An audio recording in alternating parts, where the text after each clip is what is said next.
You ready? I'm ready. All right, let's go. It should be fun. Like to call this meeting to order, a meeting of the Plan Commission on Monday, April 10th at 6:30 PM in the Germantown Village Hall Boardroom and also can be accessed via WebEx. This meeting has been given public notice in accordance with Wisconsin statute sections 19.83 and 19.84 in such form that will apprise the general public and news media of subject matter that is intended for discussion and action. Roll call shows all plan commissioners present. At this time, we would entertain public input and public appearance. If there is anyone in our audience or anyone joining us via WebEx that would like to participate in public input or public appearance, all I would ask is that either you make the web host aware of your need if you are joining us via WebEx, or if you are within our audience, you can come up to the podium and state your name and your address for the record. Before we start public input and public appearance, it should be known that we had received several communications in regards to some of our public hearings on tonight's agenda, which would be new business item A, the amendment to the Village of Germantown 2050 Comprehensive Plan, and item B, which is the U.S. Cellular Tower Site Plan Review. If you are here to speak about any of those two items, I would wait until the public hearing portion of our meeting in order to do so on new business item A or new business item B. If you're here to talk about new business item C, which is the site plan and exterior renovations for the Walmart located on Appleton Avenue, I would ask that you keep your comments to things that are the overview of the Plan Commission. The Plan Commission doesn't do anything or has no overview or power of anything to do with crime or cleanliness of this inside of the store or any of the rudeness of the employees for those that may have gone to that store. So if you're here to bring that types of information forward, you are absolutely welcome to do so as public comment, but know that those comments will not have any input in regards to what we're discussing here as part of Plan Commission. Plan Commission deals with items of zoning and new development and enhancements to existing development, if it fits in the area, if it fits within the zoning that it's currently on, its impacts to surrounding businesses or architecture that may surround it. So if you're here to speak to us about crime, I would ask that you may save your comments and bring them to the Public Safety Committee meeting. And that usually happens on the first Monday of every month about 5:30, 6 o'clock. I know that they are currently discussing and talking about the number of police calls that occur at Walmart, Fleet Farm, or at Menards on a regular basis, and are talking to the police department on how to handle that or better handle that. So if you are here to comment on the Walmart item and it's in regards to crime, you can bring it to our attention, but no, it has no bearing on our decisions for this enhancement to this building. So with that, if there is anybody within our audience that would like to come forward for public input and public appearance, you're welcome to do so at this time. Anyone wishing to come forward?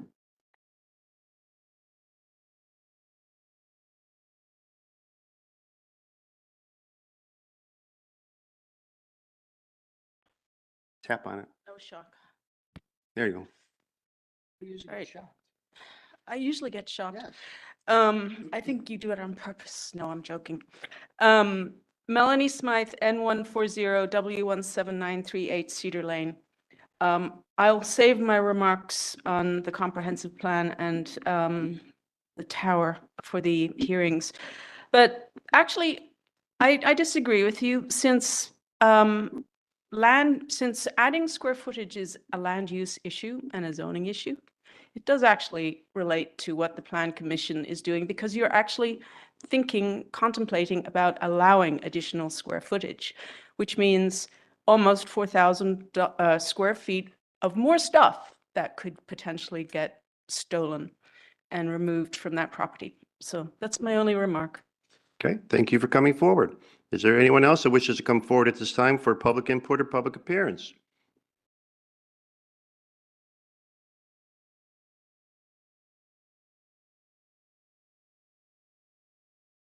Good evening. Jan Miller. I have a comment about Walmart to follow up. And since we're not talking about police and fire and safety, I'd like to make a suggestion. There are a lot of conditional uses for the expansion of the Walmart. And one of the things that I noticed when I drive by, there's a lot of trash in the pond that's right in front of the Walmart. I don't know if this has ever been brought up, but I have seen other facilities put nets in their ponds where they actually catch the collection of bottles, papers, and they just dredge it out on a regular basis. I think that if we keep the place cleaner, better looking, that might help. Thank you. Thank you for coming forward. Is there anyone else who wishes to come forward at this time for public input or public appearance? If there is no one else, we can go on to the next item on the agenda, which would be the approval of minutes from the March 13th, 2023 Plan Commission meeting. Make a motion to approve the minutes as presented. Motion made and seconded to approve the minutes from the March 13th, 2023 Plan Commission meeting. Is there any discussion on that motion to approve? No discussion. All those in favor, please say aye. Aye. Aye. Opposed? Not opposed? Motion carries. Mr. President, Yes. may I make a motion to go out of order, please? Yes, you may. I would like to jump to item D, which is a sign review, and item F, which is also a sign review. So your motion would be to start new business with item D and then go to item F. Correct. Is there a second on that motion? Motion made and seconded to change the order of new business to first item D and then to item F and then go back to the regular items, A, B, and C, so on and so forth. Is there any discussion on that motion to change our order? No discussion. All those in favor, please say aye. Aye. Aye. Opposed? Not opposed. Motion carries. That then takes us to new business item D, which is Silverleaf Sign and Graphics, agent for Germantown Investment Group LLC, property owner and veterinary dental specialist located at North 97, West 17095 Division Road, for a sign review application that's on tonight's agenda for action. To give us more information background on this new business item, I'll turn our meeting over to our Community Development Director, Jeff Retzlaff. Thank you, Mr. Chairman. Silverleaf Signs and Graphics, agent for the property owner, Germantown Investment Group, LLC, is requesting approval for some additional signage on the office building located at the end of Division Road. There are three sign components. And include on the top, the blue bar across is a wall sign that's proposed for the south elevation facing the US 41 on-ramp. That is technically a wall sign that complies with the code. To the left is the window graphics that are proposed for the front entryway. And on the lower part of the screen, a monument sign panel insert that's proposed. All three of the proposed sign components meet our sign regulations. And with that, the staff recommendation is to approve the proposed signs subject to two conditions. One being electrical permits be obtained from inspection services if required, and it would be for the wall sign on the south elevation. And the second condition is that the background panel for that same sign be changed to either a dark or an opaque color. That requirement has been satisfied with this proposed sign. We received this this afternoon. So technically, one condition left to be fulfilled. Right, thank you. Commissioners, I'll make a motion to approve the signs as presented. Second. motion made and seconded. Is there any discussion on the motion to approve? No discussion. All those in favor, please say aye. Aye. Opposed? Not opposed? Motion carries. That then takes us to new business item F, signs and lines by Stretch, agent for TI Investors of Germantown LLC, property owner, and Modus Brands located at West 210 North 12975 Gateway Crossing. Once again, we'll turn the meeting over to our Community Development Director, Jeff Retzloff. Thank you. Modus Manufacturing is moving into the Zilber 5 building in the Germantown Gateway Corporate Park on Gateway Crossing. The proposed sign is a wall sign on the east elevation. It's comprised of aluminum frame channel letters mounted to a flat pan that will be mounted directly to the surface of the elevation of the wall. The lighting is a halo lit from behind the lettering, and the staff recommendation for that is to approve, subject to one condition requiring electrical permits. Make a motion to approve with one condition as presented. Second. Motion made and seconded. Is there any discussion on the motion to approve? No discussion. All those in favor, please say aye. Aye. Opposed? None opposed? Motion carries.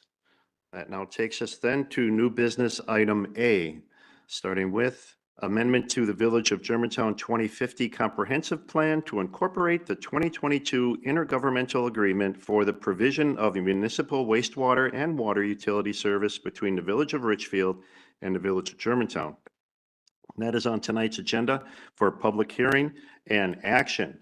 To give us more information background on this new business item A, once again, we will hear from Director Retzloff. You will recall back in February, I gave a status report on the intergovernmental agreement with the Village of Richfield. You may recall that that agreement became effective on December 1 of last year, following a referendum that was passed in November. The agreement is to extend sewer and water services to a portion of the Village of Richfield, commonly referred to as the Northeast Corridor. It's an area that is approximately 443 acres in total size, located in the northwest corner of the Holy Hill Road at US 41 interchange. The proposed development in Richfield is comprised of light industrial, office, warehousing uses, highway-oriented and retail commercial, and some single-family and multifamily residential. The IGA specifically limits the amount of service to that particular area, and the quantities of sewer and water capacity that are to be provided are listed in the agreement and are limited to an area that I'll refer to as the Northeast Corridor IGA Utility Service Area. It's a smaller area, subset of the larger Northeast Corridor. This area is approximately 300 acres in size, and it's highlighted in green, generally the east side of the Northeast Corridor abutting US 41.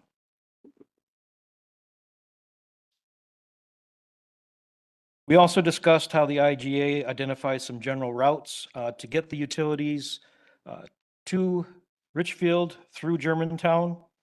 Both sewer and water are intended to be extended generally through the Freistadt district area, an area on our 2050 plan that is intended for a future mixed-use development. And we discussed how the extension of utilities through this area will likely hasten the development pressures for that particular area.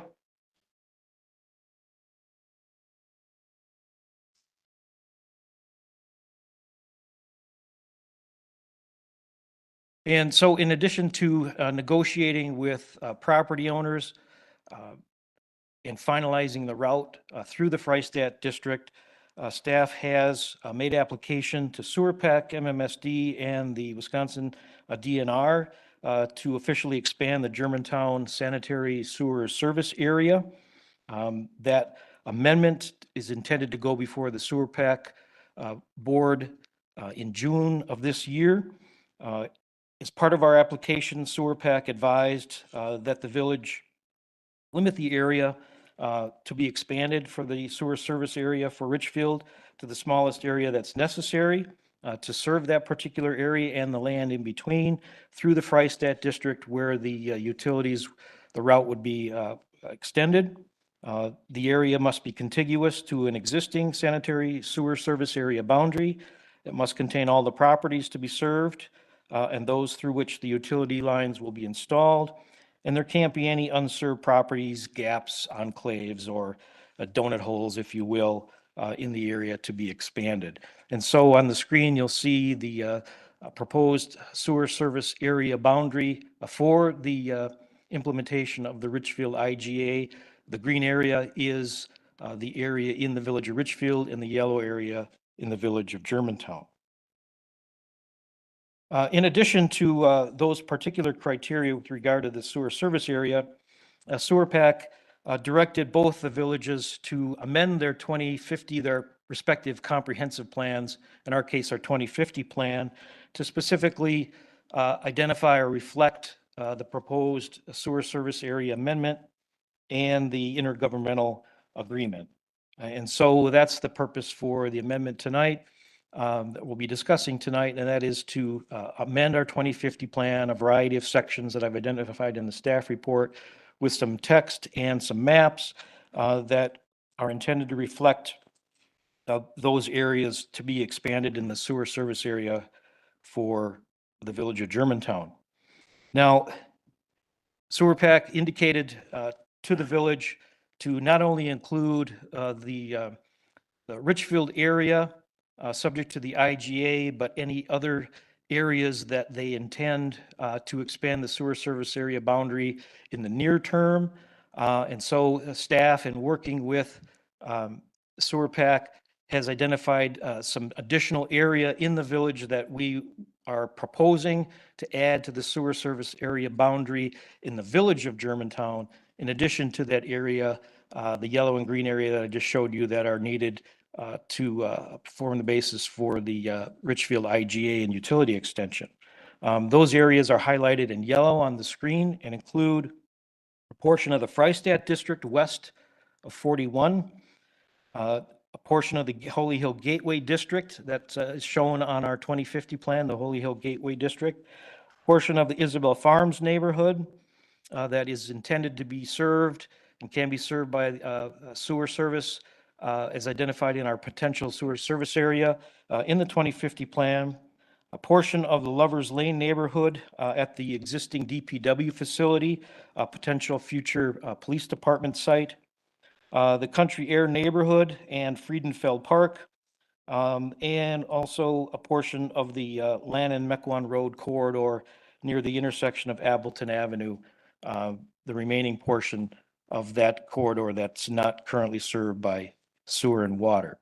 So the proposed amendments that are in your packet include text amendments to Chapter 4, text amendments to Chapter 7, as well as adding two new maps, map 7.10 and 7.11. Finally, text amendments to Chapter 8, the implementation plan, revising one of the objectives and one of the action steps. Again, to specifically address the cooperation and intergovernmental agreement with the village of Richfield and the extension of utilities into the Northeast Corridor area and the sanitary sewer service area expansion. So are there any questions at this point before we open up the public hearing? Commissioners? Doesn't look like it at this point. All right. All right, then we will open this public hearing by hereby stating a notice is hereby given that a public hearing will be held before the Village of Germantown Plan Commission at the Germantown Village Hall located on Mequon Road in Germantown on Monday, April 10th at 6:30 p.m. or later. The public hearing will be held to gather public input on a proposed amendments to the Village of Germantown 2050 Comprehensive Plan. The 2050 plan is required under Wisconsin Statutes Chapter 66.1001 and serves as a guide for protecting and enhancing Germantown's existing and future quality of life, including the type, density, location, and appearance of future land use development, public infrastructure, and community facilities, and the preservation of environmentally sensitive land and open space in the village through the year 2050. The Purpose of this amendment is to incorporate the 2022 intergovernmental agreement for the provision of municipal wastewater and water utility service between the Village of Richfield and the Village of Germantown. The amendment is comprised of additional and/or revised text and maps in Chapter 4, Regional Context and Intergovernmental Cooperation, and in Chapter 7, which deals with systems, utilities, and community facilities, and Chapter 8, which deals with implementation. So is there anyone within our audience or joining us via WebEx that would like to come forward to our podium, or let it be known, to speak for or against the proposed amendments to the Village of Germantown 2050 Comprehensive Plan?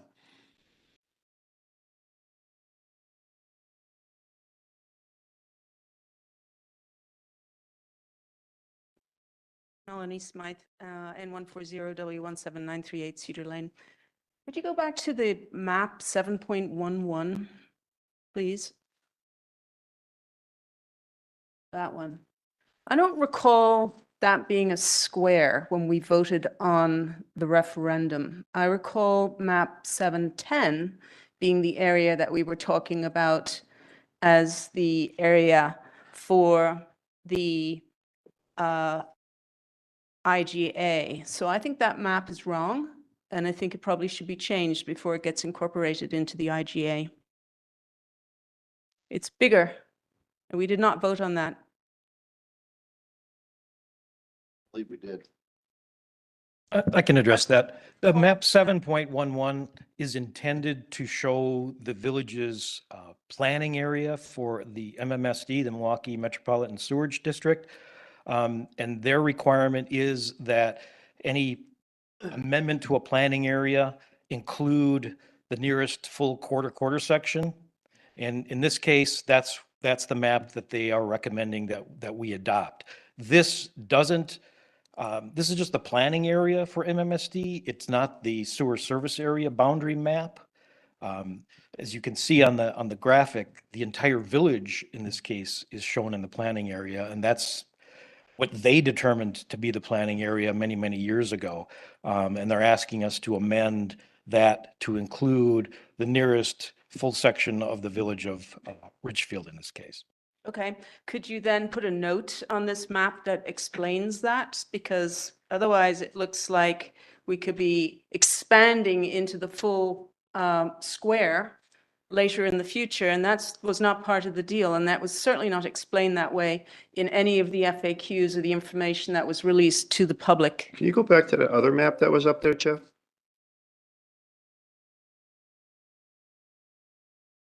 The one that showed the boundaries? This for the yellow. No, that one's fine.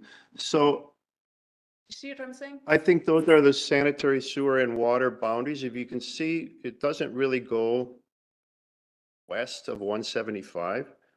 So that's really where the sewer and water utility is going to be, but for planning purposes, because of the requirement for MMSD, we have to make it a square, but this is really what's showing is going to be the area for sewer and water utility.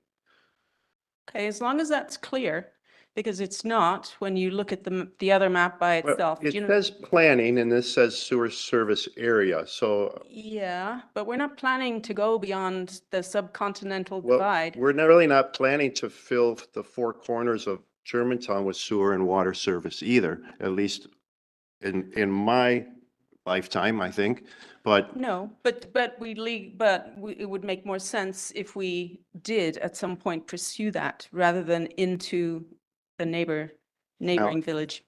we still need to follow the requirement of MSD to show I understand. a square value. So I guess a notation of planning only would Yes, probably be the only thing. west of whatever the dashed red boundaries are. We don't want mission creep here. Okay, that is, we hear you and it'll be put into consideration. Thank you for coming forward. Is there anyone else that wishes to come forward at this time to speak for or against the proposed amendments to the Village of Germantown 2050 plan in regards to the intergovernmental agreement for a municipal wastewater and water service utility between Richfield and the Village of Germantown? Scott Heffley, W159 N10514 Old Farm, Germantown. Could you go back to the slide that indicates all the extra amended areas that we're adding, County Air and all those places? I thought it was up there, we're amending a whole bunch of stuff, Country Air, out by the DPW, the new one, where's that? That's it right Slide. there. That's it. No, the list of them, I want the list. Oh, the list. I know you had a slide. Yes, that wasn't part of the IGA, gentlemen. Adding Freistadt, Holy Hill, Isabel, Lovers Lane, Country Air, that was not part of the IGA. Not what anyone was told. I went to every meeting. It's What- not part of the IGA. Then why is it in there? Because it has to deal with planning of this a future okay. MMSD My requirements. 3 minutes, is this required by MMSD to include all those properties in order to keep this thing going? That's my question. Is it required by MMSD and by Sewer PAC to add all those amendments to it? That is my question. Okay, I would like that answered. Okay. No, it's not part of the IGA, and it's not required by MMSD or Sewer PAC. As I indicated in my discussion, that Sewer PAC requested that the village create a separate area or separate amendment for any additional sewer service area boundary amendments or adjustments they would like to have done in the near term. And this list is a staff-generated, initiated list reflecting the map on 7.10. Anyone else wishing to come forward to speak for or against the proposed amendment to the the Village of Germantown 2050 Comprehensive Plan? Jan Miller. Good evening. You approved the minutes, and in the minutes, it says Village Center District and Holy Hill Gateway are top priorities, starting meeting with residents. And the community development manager, director, has been saying that since fall. And now the IGA has passed. And I would prefer that all of this be held off until you get citizen input. That's what Mr. Baum had said, that it was very important to get citizen input. So that would be my expectation. In addition to that, on your PDF page 9, the IGA should just be the IGA. I don't know why we're commingling the requirements for MMSD in the IGA. And we're supposed to be building trust and transparency. On page 10, I don't think you should be changing anything, just say IGA, the original one. I don't know why you have to restate it. And the same on page 11, under chapter 7.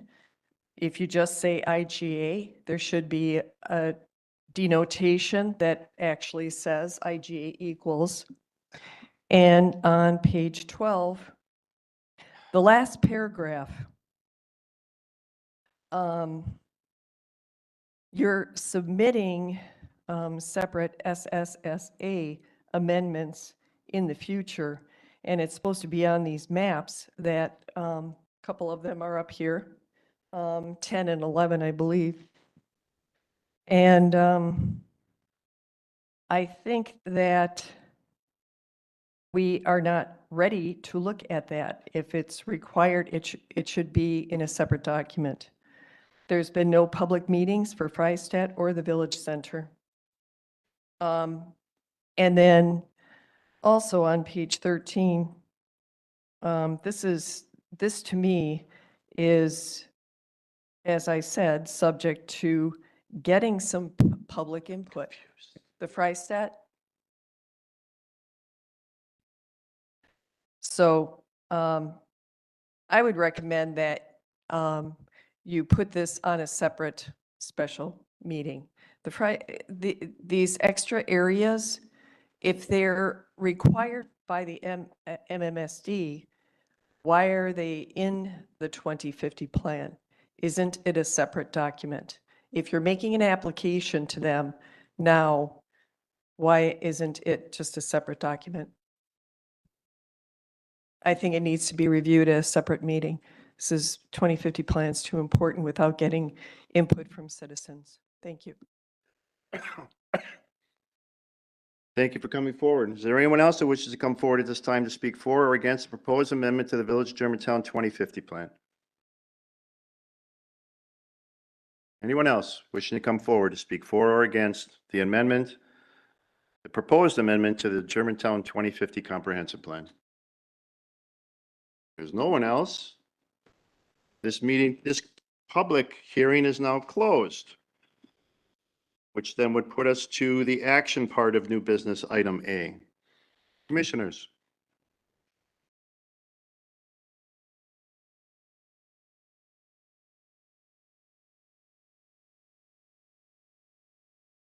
So Director Retzloff, I don't see your typical, we recommend you do this. Is it just you're looking for approval of all the text amendments and maps that you have presented?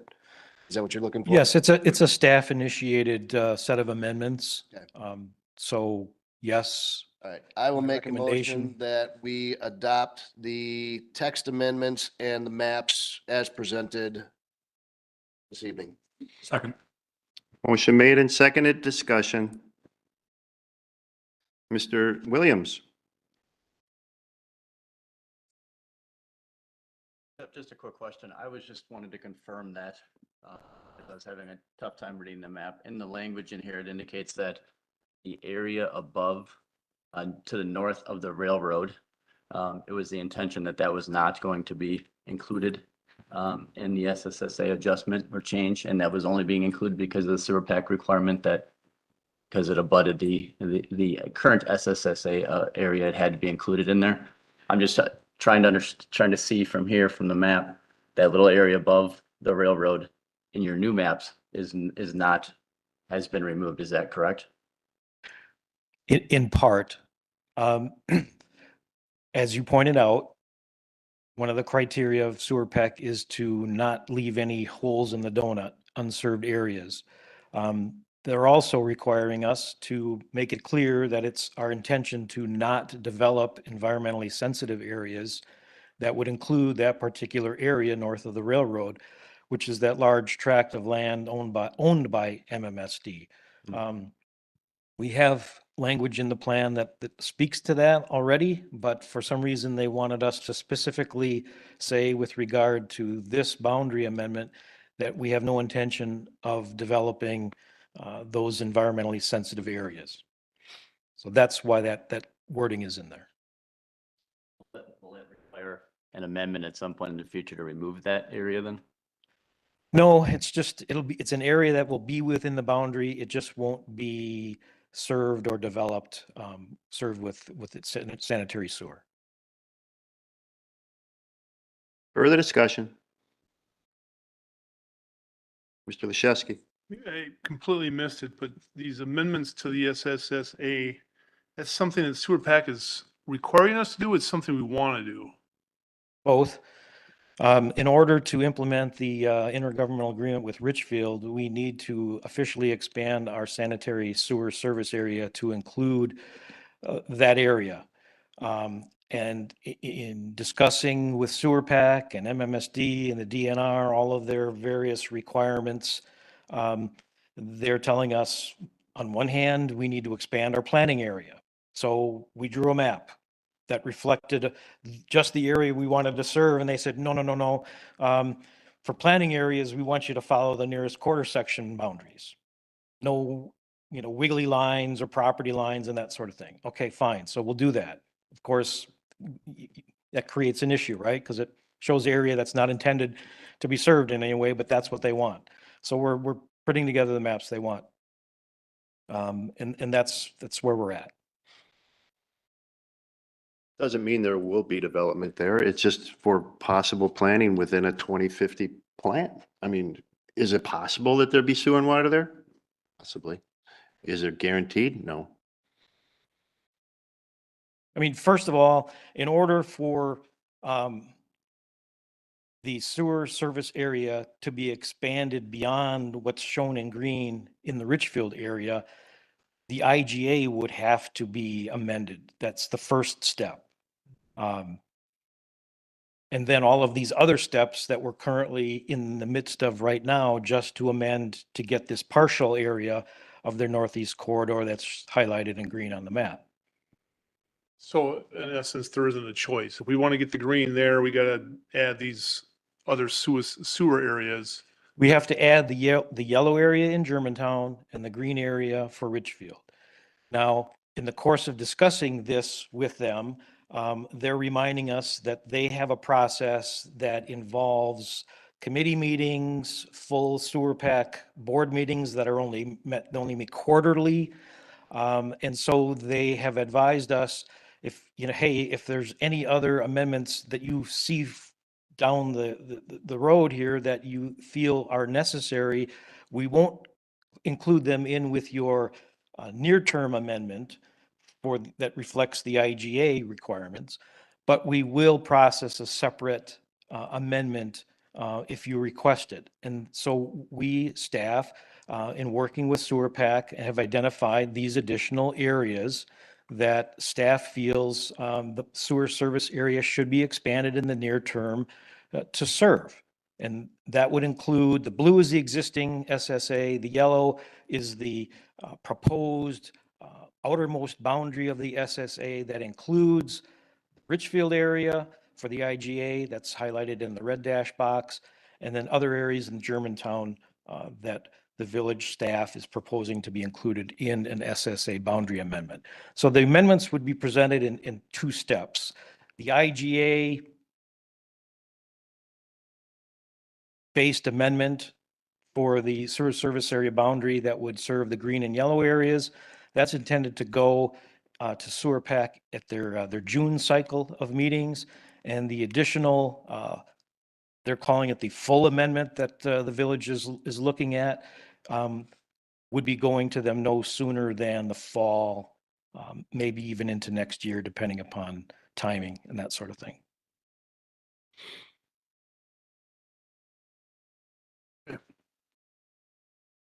Further discussion? I have a question. So there was additional lands that you have in Sewer Pack, let's say for planning purposes, would approve them. Would they have to go through additional approvals at the time that they would actually be proposed for development and possible sewer and water? Or are they already pre-approving that extension of the sewer and water boundary when those lands could be developed and have sewer and water brought to them? The latter. The intention is to pre-approve an area to get out in front, consistent with our 2050 plan. I mean, these additional areas are areas that are already shown in the 2050 plan and the potential sewer service area map 7.9 in the utility section. Okay. Further discussion? No further discussion? All those in favor, please say aye. Aye. Opposed?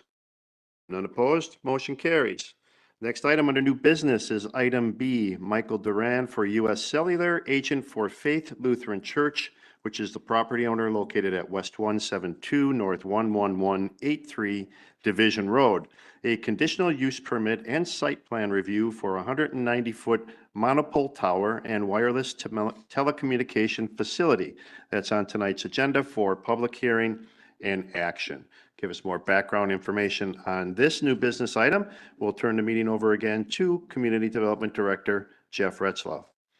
Thank you, Mr. Chairman. As you indicated, U.S. Cellular agent for Faith Lutheran Church is requesting approval of a conditional use permit and site plan for the development of a wireless telecommunication facility on their 10-acre property located in the southwest corner of the division at Mequon Road intersection, as highlighted on the screen.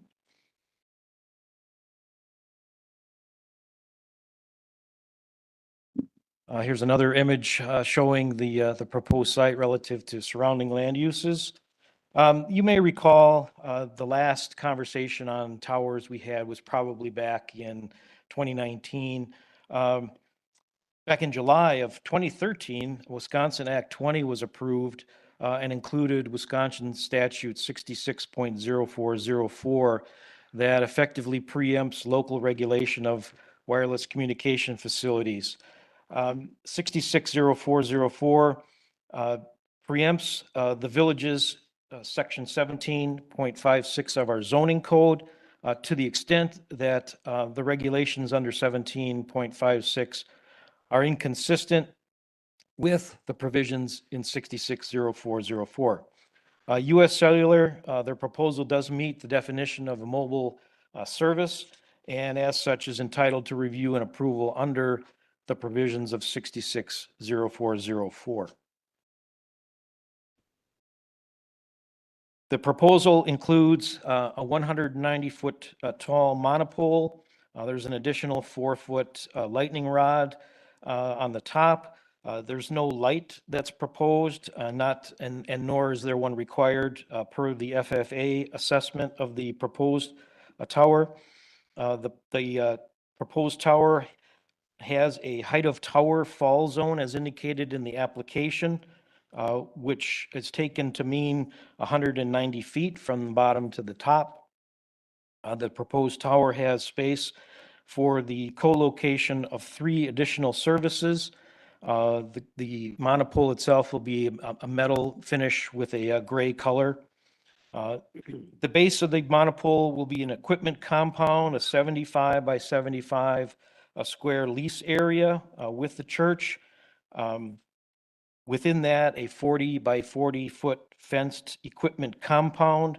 The compound will be served by utility and access easements, a 10-foot utility easement coming down from Mequon Road along the west side of the property to the proposed tower location in the southwest corner of the site as shown on the screen. There's also a 30-foot wide access and utility easement extending from Division Road that generally follows the existing driveway and portions of the church parking lot.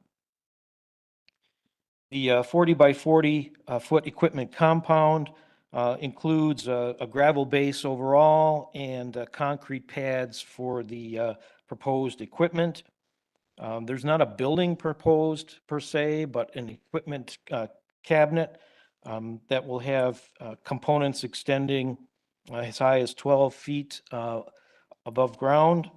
The 40 by 40 compound will be fenced in with a 6-foot high chain link security fence with privacy slats and a 3-wire barbed wire feature on top, bringing the total height of the fence to 7 feet, including the barbed wire.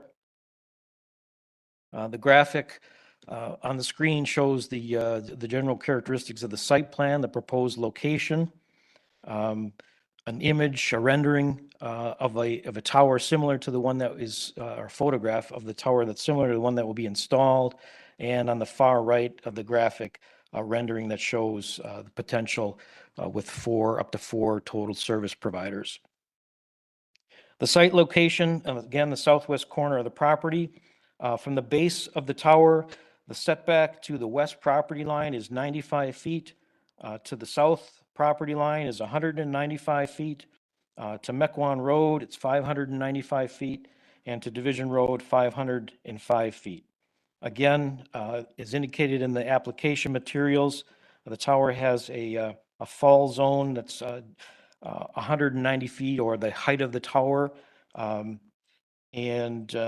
Let's see, with that, there's also a landscape plan that's been provided that shows the proposal to install 43 arborvitae trees around the perimeter of the fence enclosure. Again, along with the privacy slats intended to provide a visual buffer of the equipment compound.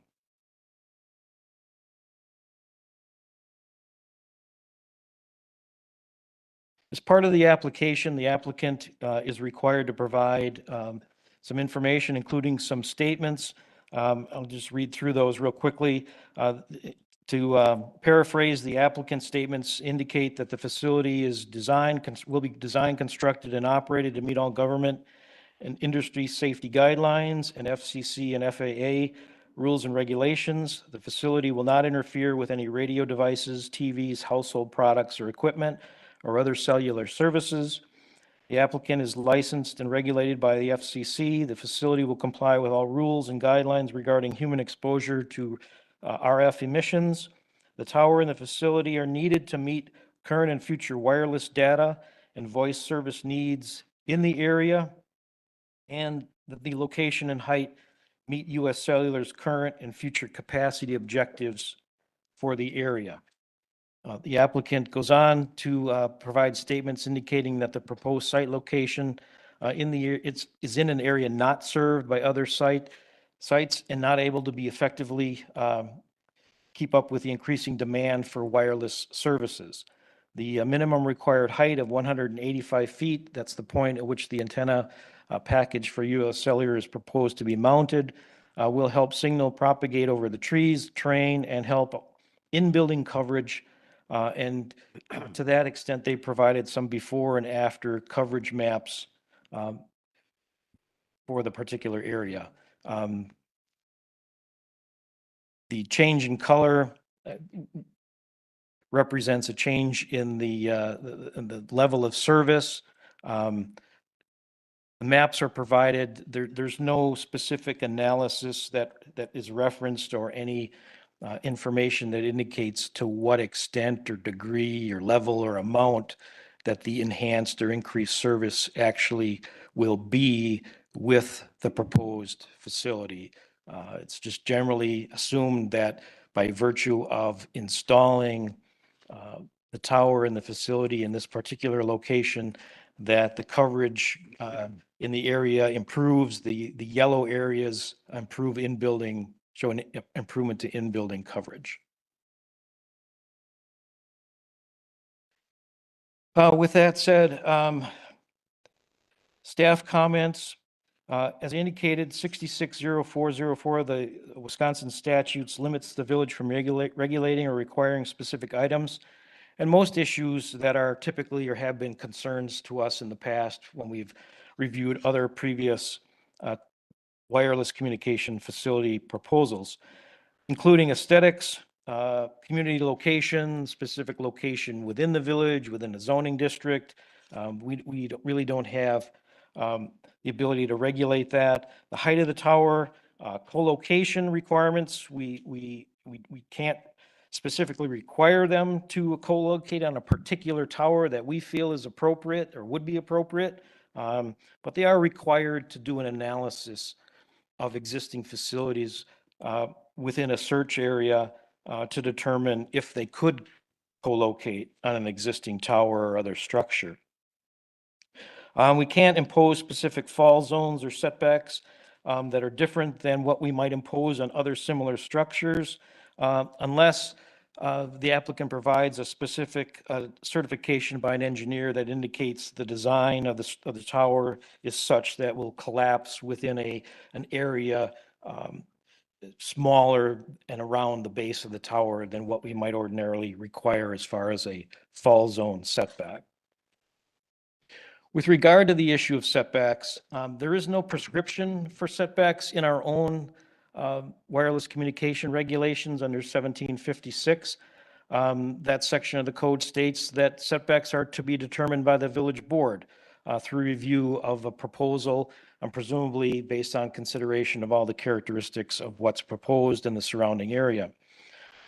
Section 17.50 of the zoning code does allow the village to regulate setbacks for other similar structures and does have a requirement that the structure height shall not exceed 1/2 the distance to the nearest lot line. Put another way, the minimum setback needs to be twice the height of the structure. And that's what is in the code that the Village Plan Commission can enforce for other types of structures. As I mentioned earlier, the proposed setback of the US Cellular Tower, I'm going to bring up the site plan. The proposed setback for the tower is 195 feet to the south property line. The south property line is a residential zoning district, RS1. The tower height is 190 feet with a height of tower fall zone. So, in an ideal world, if the tower were to fall over from bottom to top, it would not exceed the limits of the church property to the south. The setback to the west is 95 feet to the west property line. It's a B4 professional office zoning district. There are existing buildings just on the other side of that property line. I've got a graphic here that sort of shows that. You can see the property line, and then just west of that, on the left side of the gray aerial, there you can see some of the building tops. The buildings are set back, approximately 20 feet from the property line. So I'll cut right to the chase. What staff is recommending is that the setback from the west property line meet the same, height of tower fall zone, 190 feet. So if it were to fall in any direction, it would not go past the property line for the church property. In terms of co-location, another hot topic, 660404 requires the applicant to assess co-location alternatives and provide a co-location statement. The applicant looked at existing towers within a 1 mile radius. There's really no explanation as to why it's limited to just 1 mile. There is an existing tower within a 1 mile radius. The Village of Germantown Tower at the police station, both the towers actually, are within a third of a mile, 1,750 feet to the east of the proposed tower location on the church property. And the applicant has addressed that, indicating that that facility can't handle any additional equipment, indicating that the loading of the tower is such that it's not a viable alternative. They also assessed that tower height at 160 feet, and that's not correct. The tower is 190 feet. That was approved and constructed for the T-Mobile service a number of years ago. AT&T is co-located on there since then. And another issue as far as staff is concerned, there was no examination or analysis or evaluation of another tower located nearby. In the industrial park on Edison Drive is the Ethoplex Tower that was approved back in 2019. That is a 190-foot tower, 195-foot tower that is approximately 1.24 miles away from the proposed location. At this point, staff is of the opinion that there should have been some analysis of that as an alternative. I don't know how one comes up with a somewhat arbitrary 1 mile radius without a little bit of buffer in either way in case there's a tower located within that vicinity. In this case, there is. And staff, while we're not specifically saying you need to co-locate on that particular tower, I think it's reasonable to at least evaluate it as a potential alternative site. And that just has not been done as part of this application. So with that, the staff's recommendation, I've got multiple parts. At this point, the staff recommendation is to deny the conditional use permit application as proposed by U.S. Cellular for a Faith Lutheran Church for the development of the telecommunication tower and equipment compound for the following reasons: that pursuant to Wisconsin statute section 660404 sub 2 sub e, the village has determined that the applicant refused to evaluate the feasibility of co-location on all existing telecommunication towers within the applicant's search ring, and has not provided a sworn statement attesting that co-location on all existing telecommunication towers within the search ring would not result in the same mobile service functionality, coverage, and capability, or is technically infeasible or economically burdensome to the service provider. We just don't have an evaluation of that other tower. US Cellular has not evaluated all other potential alternatives that may be capable of accommodating a co-location of their telecommunication facility antenna and equipment based in part on the seemingly random selection of a 1-mile search ring. Now, with that, we have representatives here from US Cellular that will be asked to come forward, and they want to give a presentation. My recommendation, if you're not interested in denying it and want further information, we could table action.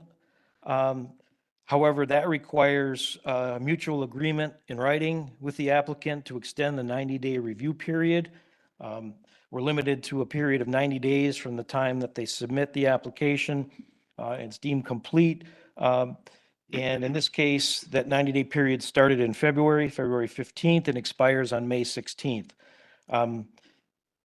So at this point, if we're interested in tabling action and getting more information, we'll need to request from the applicant whether or not they're willing to table and extend that 90-day period. If not, then we either needed to recommend denial or approval. Your action goes on to the village board, who would take final action, and that's would have to be either meeting in May before the expiration of the 90-day period. And finally, if you feel comfortable with what's proposed and are interested in approving the conditional use permit, I've identified a series of 9 conditions in the staff report that I would recommend that you include in any approval at this point in time.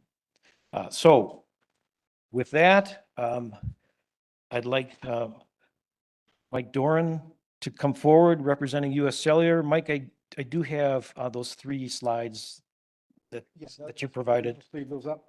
And then the other document you provided us, the statutes with the highlights, all the plan commission members have a copy. Okay, good. Thank you. Hello, I'm Mike Doran, representing US Cellular.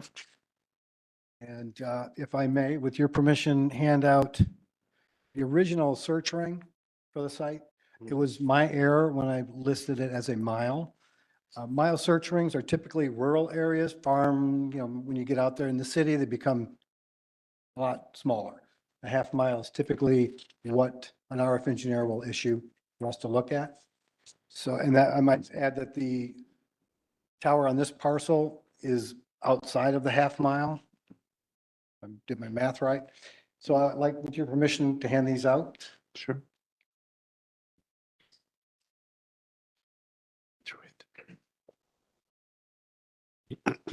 Thank you. Bill? Anyone reading?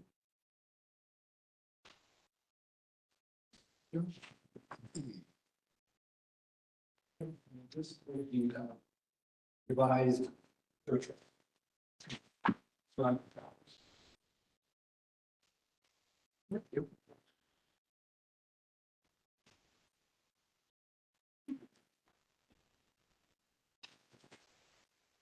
Forget it.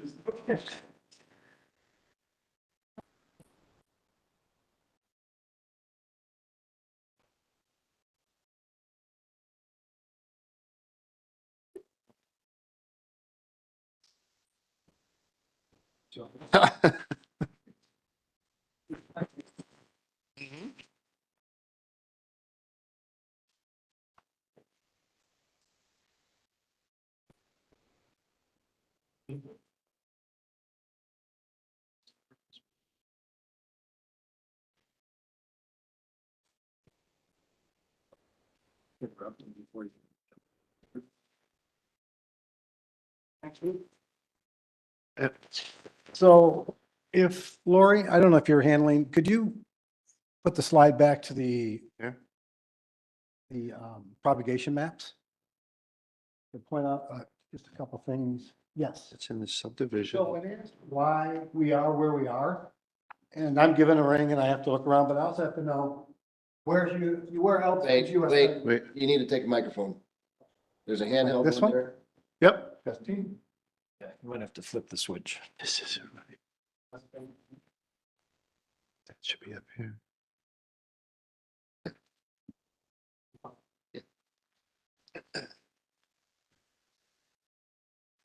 Battery's dead? It's lighting up. I could talk louder. It doesn't get picked up on the system.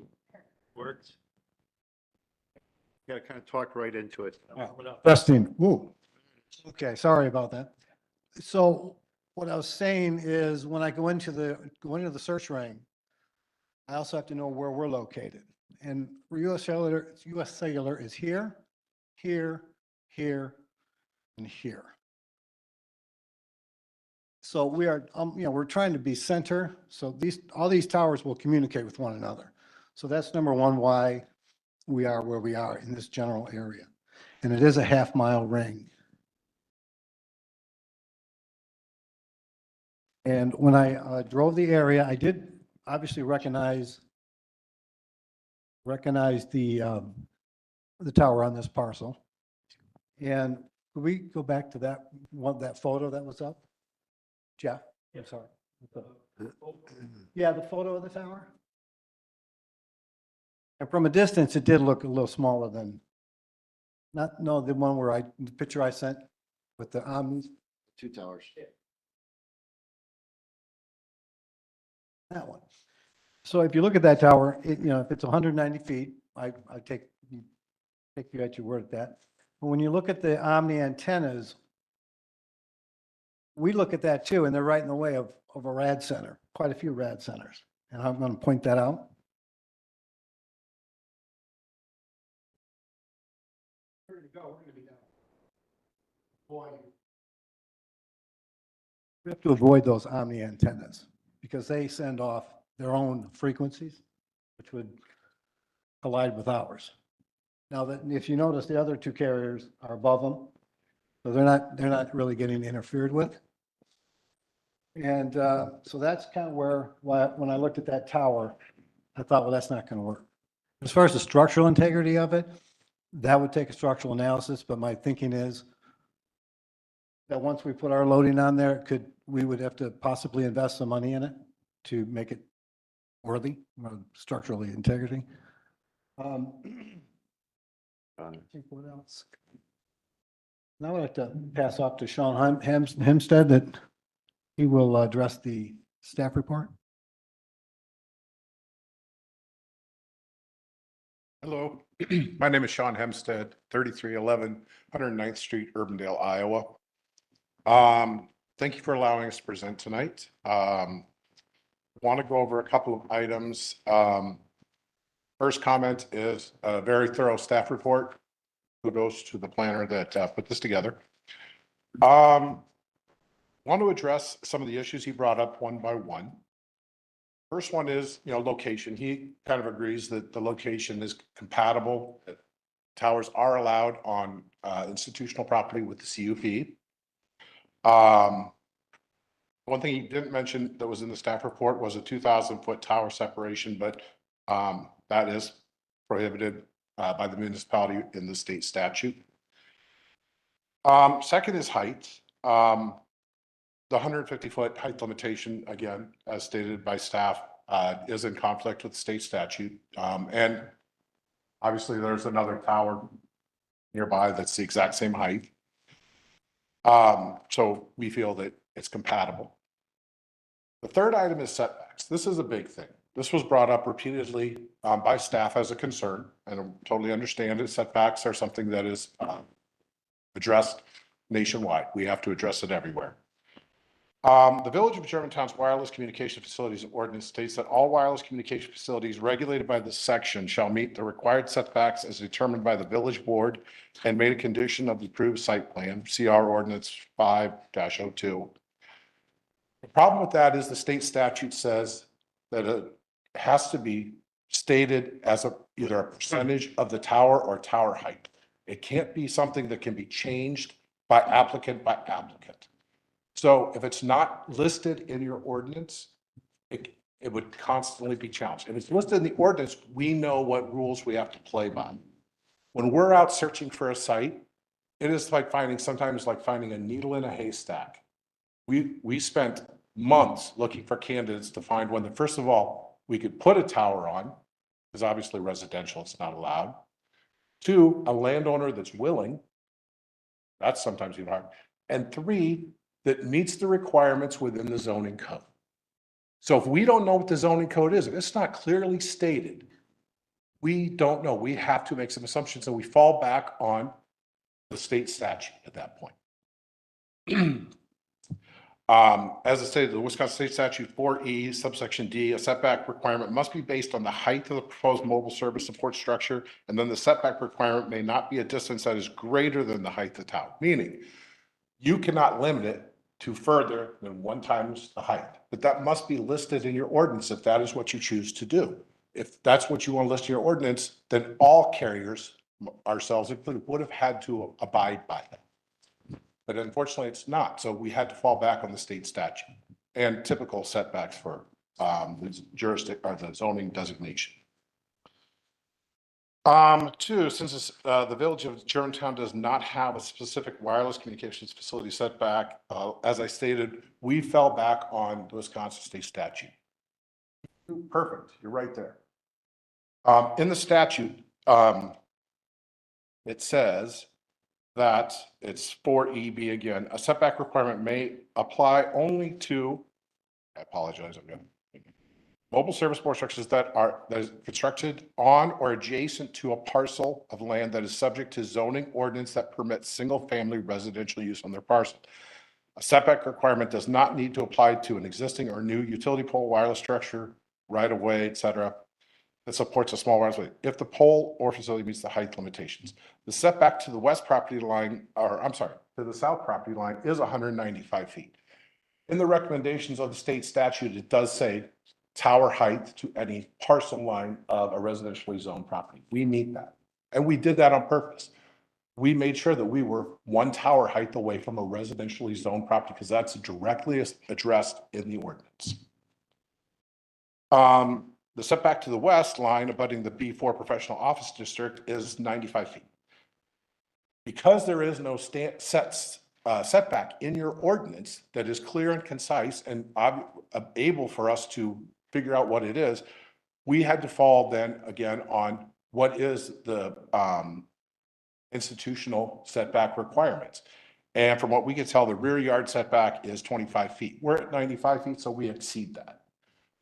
That could be a misinterpretation. I am not questioning, that's just what we had to. We were trying to apply logic to a situation where there was no direct information to glean from. Also, in the staff report is brought up that section 17.51C may apply. I respectfully disagree with that. We believe that this is a misinterpretation of the application of the section for the following reasons. The definition of section 17.5 is modifications of height. The Plan Commission may, this is the definition, the Plan Commission may permit after review at a regularly scheduled Plan Commission meeting, the height limit to be exceeded. But such modification shall be in accordance with the following. We're not asking for a height exceeded. So in order for this application to be in place, we would have to be asking for a variance to exceed the height. If for some reason it did apply, I'm not saying I'm right, but if it did apply, the other section talks about is in section C, signal sending, receiving, and relaying structures such as radio, television transmission, and relay towers, not including those structures regulated in section 17.56. So even if it did apply, it wouldn't apply to this situation. It says so right there in the ordinance. Respectfully, I have to say that all comments regarding section 17.5 really should not be utilized in your thoughts and discussions regarding this application. Last comment is kind of agreeing with the Village of Germantown's 190-foot monopole on Mequon appears to only be set back 102 to 105 feet from the Village of Germantown property line and the public right-of-way. This tower does not also meet 17.5.1. We don't think it applies, but it did want to point that out as well. It is barely over 50% fall zone or fall radius, and we don't know if this tower had a fall zone or not. We just don't know.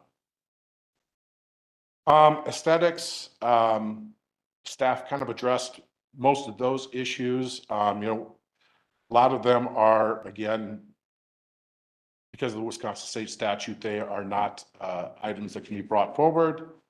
The tower's not going to be lit. There are no visual interests in the area. We did a NEPA, which in section 106, which includes the SHPO inquiry to both local, state, and federal historic properties. Nothing came up. Landscaping, we are meeting the minimum 5-foot buffer that was requested. And building enclosures, we're proposing outdoor cabinets that are 6 feet tall. Part of the appurtenances that go along with the cell site are an ice bridge and cable that is at about 10 feet at a height that goes into the tower. That's what protects the cables from being damaged by anything falling from the sky, ice, etc.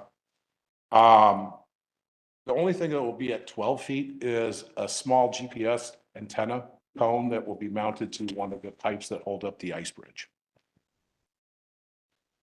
Want to address co-locations as well. In the staff report, stated that section 17.564B6 of the zoning code requires the applicant for a new WTF to investigate the possibility of co-locating that new WTF on an already existing tower or other structure that to provide a co-location statement as part of the application. While this is true, and the state statute also says we need to do that, what they do say in the state statute, though, it is limited to the search area. An erroneous part on our part by not providing a copy of that search area to planning. We own that issue and we have now provided it today. It's a half a mile. This evaluation was initially done by myself a year ago and submitted to US Cellular March 3rd, 23rd, one of those of 2022. So all the information that is in that packet that was handed out by Mike is over a year old. And that was the area that it was searched. So because the state statute says we only have to provide you reasons why not co-locating on structures that are within that search area. Now, to staff's comments, we do look outside the ring. We did notice that. But if you go to the picture of that tower again, The village tower. the village tower, yes, thank you. Mike pointed out a few things I just want to add to them. So it's not so much the antennas that are the issue. They are, but they're not the main issue. The main issue is actually this existing tower. One sector is going to be pointed somewhere near that tower, and metal in front of antennas create something that's called PIM, passive intermodulation interference, PIM interference. It distorts the signal, reflects it in odd ways, and just creates backfeed sometimes, and is just not possible. PIM is something that we have to be very careful of on rooftops, anything metal on rooftops as well. Everything that would be co-locatable, there's an antenna on the other side that you can't see here, would be below this microwave dish, which one sector would be deemed basically useless, which makes the whole site basically useless. So that is the main reason that was not looked at as an option.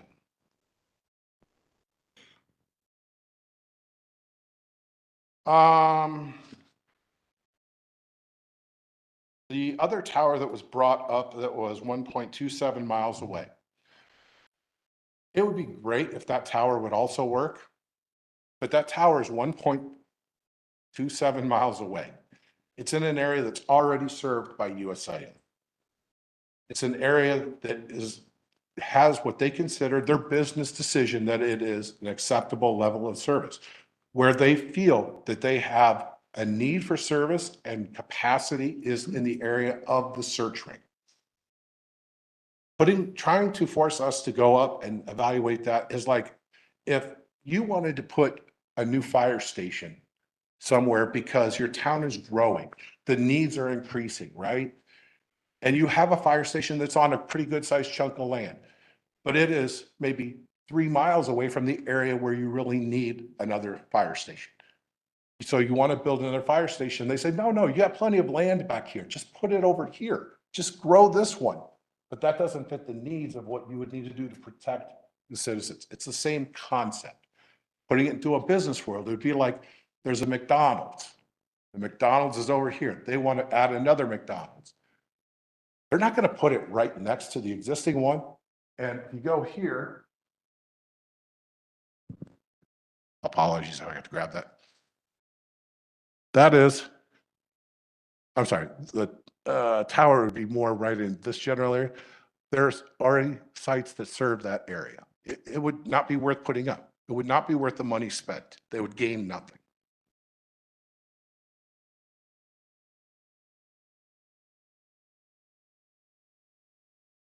Reservation of space, something staff didn't talk about, but I will. Well, yeah, I guess you did talk about it. I apologize. We are building this tower for 3 additional co-locators, and there will be enough ground space, expandable. Actually, within the compound today, I believe there's enough for 3 additional carriers, but even if somebody does want to bring in a large concrete shelter, we can expand the compound if needed. Last item is just basically the search area in general. We kind of talked about that state statute requires us to only give you evaluations on sites or co-location opportunities that are within the our search area, which is a half mile. I have provided you guys tonight, my candidate, another affidavit, a corrected affidavit that has multiple things corrected in it, the half mile, and also I believe the height of the tower was corrected in it as well. That states that there are no co-locatable structures within our search area.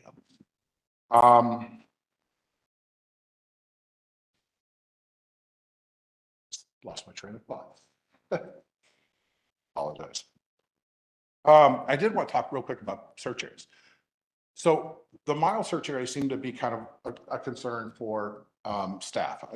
I totally understand, because depending on where you're at, search areas can be multiple sizes.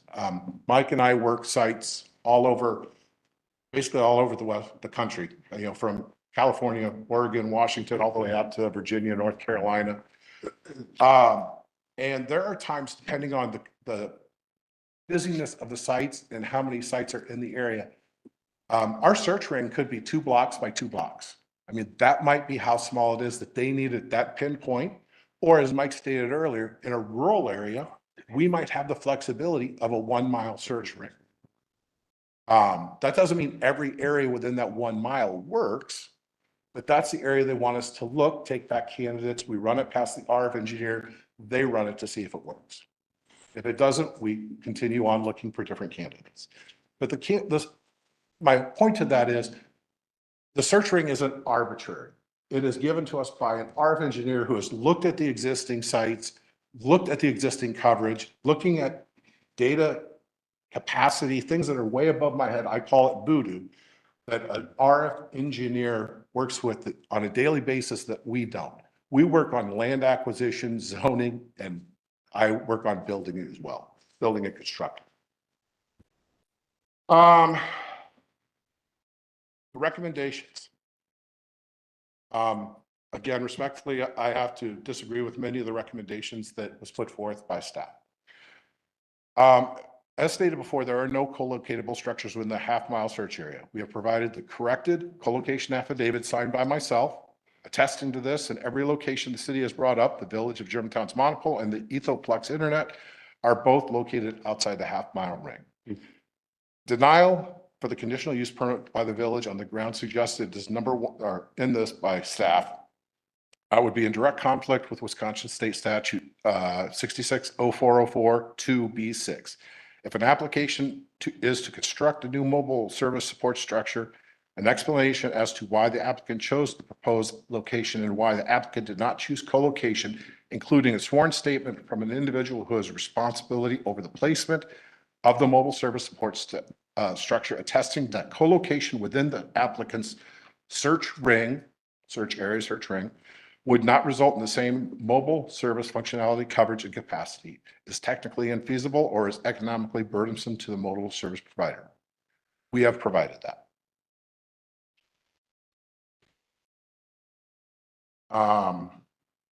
A denial for the conditional use permit, also on number 2, which I believe was the 1750, if I remember correct, section 1750. As stated earlier, we feel that doesn't apply. So we feel that again would be in violation. Tabling of the conditional use permit. Staff is recommending a possible option of that Plan Commission table this item until such time that the applicant provides an evaluation of the feasibility of co-location on all existing telecommunication towers within the applicant's search ring. That's already been completed. But staff has asked that it be expanded to 1.5 miles. That's in direct violation of what the statute just said.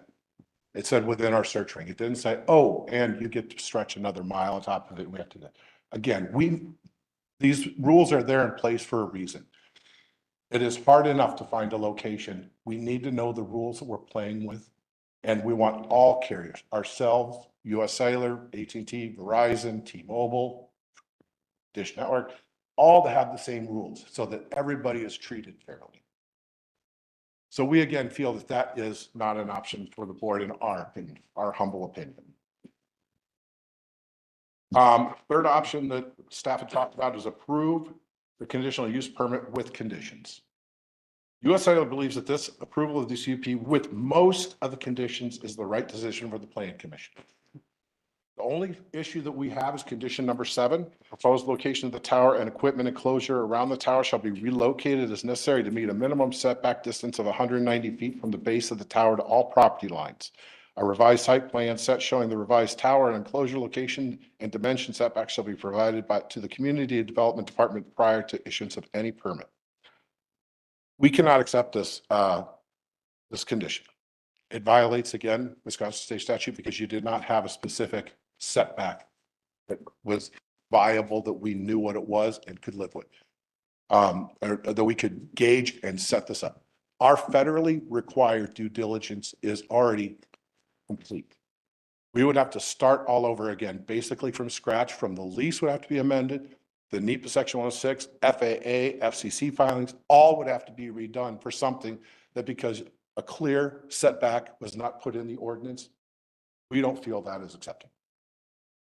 What we would feel is acceptable, and we can research, I cannot make a commitment on this, but I believe it is something that US Cellular would be willing to do, is re-engineer the tower so that it does have a 50%, approximately 50%, probably closer to 45% to make sure that we are under that 95-foot fall zone, so that if the tower would fail, it would be engineered with a failing point that would allow the tower to fall within that 95 feet. So thank you again very much for letting me bloviate and talk to you about all of this. Go ahead. Mr. Chairman, Glenn Ritzel. before you step down, I just wanted to point out that while it probably is not going to change the outcome of your evaluation, this search ring information updated that you presented tonight, it's still wrong. It shows the center of the radius in the residential subdivision south of Lilac Lane. That was the original ring. That was the ring. The ring isn't around where we picked today. That was the original ring. So the location of this, where we're at, is actually on the very north side of the ring. So we're barely inside the ring. So you don't have to look once you decide where to go. Says the search area. Because if you say that, then we go outside and we say we disprove that. Then the next thing goes, well, we want you to go a little bit further.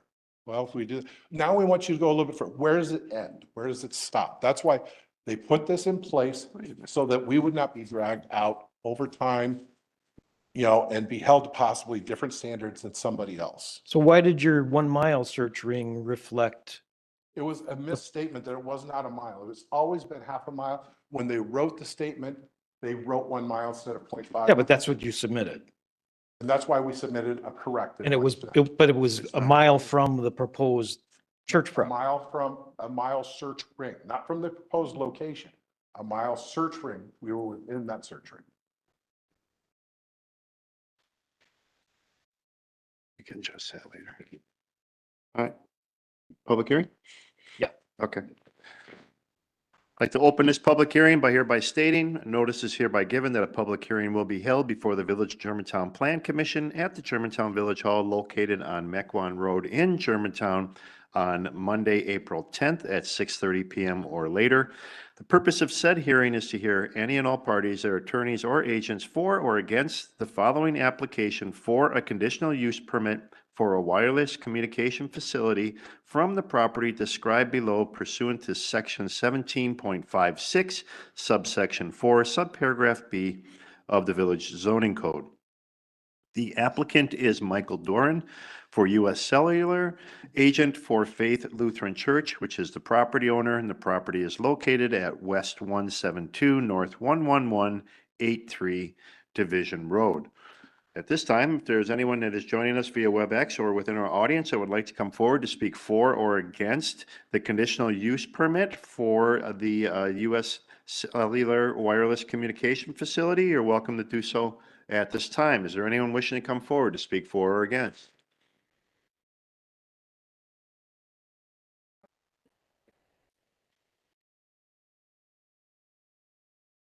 Kind of nervous because I've never done this before. My name is Donna Ryder, W169 N10759 Redwood Lane. This has nothing to do with state statutes or aesthetics. What I'm going to propose, I hope that the board would vote against approving this for things that you can't see. Okay. Now, I'm not an expert on this, so I looked to experts for information, okay?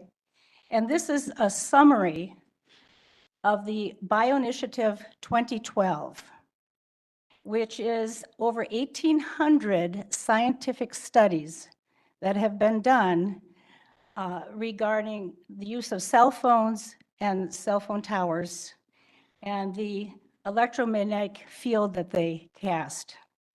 And I'm just going to, you can find the full extent of this if you just search conclusions of the Bioethics Initiative Report 2012, okay? Within a short distance from where this proposed tower is made, there is a daycare for young children. Not too far away, there are 2 senior citizen facilities. Okay, and let me just read you some of the things from this summary of these over 1,800 studies. Bioethics are clear, bioeffects, how this affects the body, the human body, are clearly established and occur at very low levels of exposure to electromagnetic fields and radio frequency radiation. Bioeffects can occur in the first few minutes at levels associated with cell and cordless phone use. Bioeffects can also occur from just minutes of exposure to mobile phone cell towers. At least 5 new cell tower studies are reporting bioeffects at lower levels than the FCC has approved. And by the way, the FCC is controlled by the telecommunication lobby, okay? Researchers reported headaches, concentration difficulties, behavioral problems in children and adolescents, sleep disturbances, headaches, concentration problems in adults. Public safety standards are 1,000 to 10,000 times more higher than levels now currently established by the FCC. So much lower rates of electromagnetic fields are causing biological problems for people. The Presidential Council panel from 2010 found that children are at risk, special risk due to their smaller body mass, rapid physical development, both of which magnify their vulnerability known to carcinogens, including radiation. I'll try to do this quickly if I have a time limit, I don't know. The 3 minutes are up, but if you could wrap it up quickly, that would be appreciated. Okay. In the 10 years since this BioInitiative of 2012, because you may think this is outdated, was posted, hundreds of new peer-reviewed research papers have been published. A clear majority of studies report biological effects as opposed to no effects. The trend continues to show that exposure to low-intensity electromagnetic fields under current federal public safety policies have a health risk, and especially to children. Okay? So I would strongly urge that you do the research on this. It's more than aesthetics. It's the things that you can't see that we need to be concerned about. And the telecommunication people are going to be coming at you gangbusters because of the new technology with the 5G thing, and so their cell towers need to be closer together, and so be prepared. That's all I have to say. Thank you for coming forward. Is there anyone else that wishes to come forward at this time to speak for or against the conditional use permit for the U.S. Cellular Wireless Communication Facility? Yes, Charles Yeager, W165N11066, Kings Court. I live in Esquire Estates, and we already have one tower over by the police department, and I'm not really interested in seeing another tower a little bit further away. It strikes me that this could be put more into an industrial area, regardless of what they say about placement, rather than so close to the residential areas. As the previous speaker mentioned, we've got senior housing over there. We've got a nice golf course and so forth. And I'm a couple blocks away from this where this would be, and I'm strictly opposed to this tower. Thank you. Thank you for coming forward. Is there anyone else that wishes to come forward at this time to speak for or against the conditional use permit for the wireless communication facility? Good evening. My name is David Johnson. I live at N98 W17810 Lily Court, and I'm a president of the congregation at Faith Lutheran Church. And I've sat and listened to everything that's been discussed. I love the two people that came up and are against the idea. Obviously, we are for, as a group of church members, we are for this whole process. We support the cellular. I'm not sure if the lady over here owns a cell phone or not, but if she does, then she's exposed to the same electromagnetic emission that I am as a cell phone owner. As far as putting a new tower in the area, there's already one, like the gentleman said, over at the police department. I don't know if the police have gone mad, but they seem to be thriving in the environment. So I don't know if this study that was occurred in 2012 has any bearing on what is going on today. Thank you. Thank you for coming forward. Is there anyone else that wishes to come forward at this time to speak for or against the conditional use permit for the wireless communication facility? Anyone else wishing to come forward to speak for or against? Yes, sir. My name is Jerry Myszewski. My address is W159-11435 Red Oak Circle. I am a member of Faith Lutheran Church. And one of the reasons I'm for this tower is that it brings in revenue for our church, which we can use. We've made some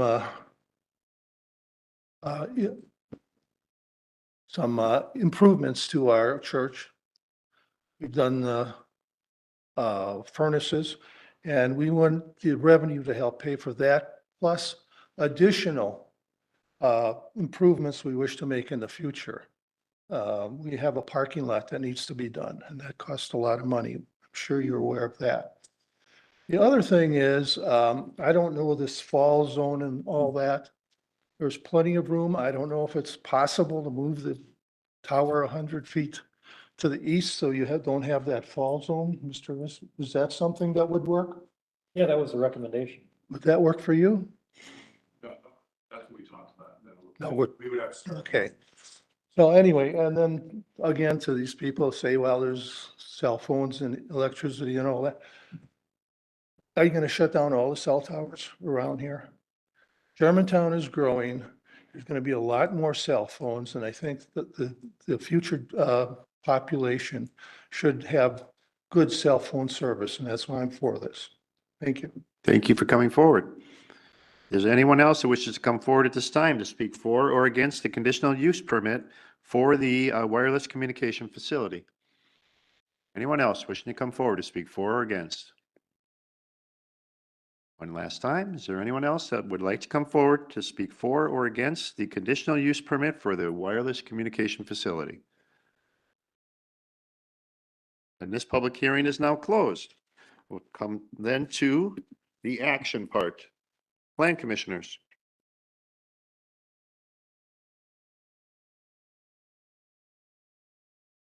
I guess the only thing I'd like to ask a question first. Sure.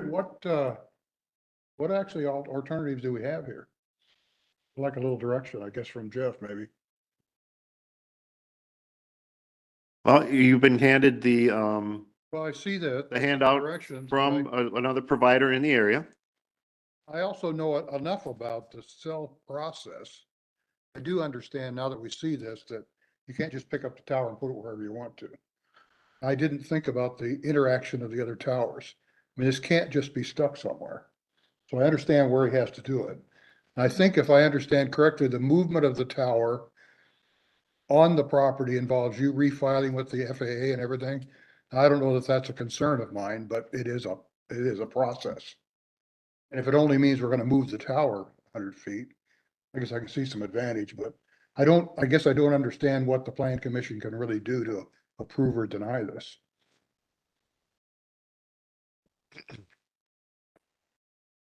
You're looking specifically for the basis for Yeah, approving or denying. right. Well, I took a shot based on the height and the co-location issues, the setback rather, and the co-location issues. You know, being accused of misinterpreting our code with regard to section 17.50, yeah, it does talk about height, but when you read the whole definition, it applies to a setback and a height. I mean, it depends on specifically how you read it.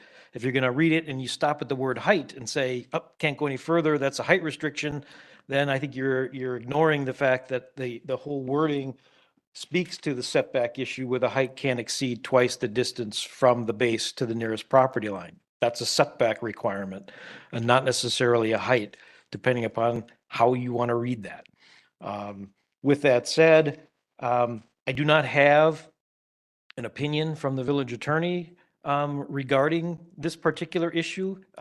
Ideally, you might want to have somebody like that rendering that kind of an opinion as to whether or not the information that's been provided tonight is accurate in terms of the whether it be the staff report and or the applicant's responses and rebuttals, if you will, to the staff recommendation.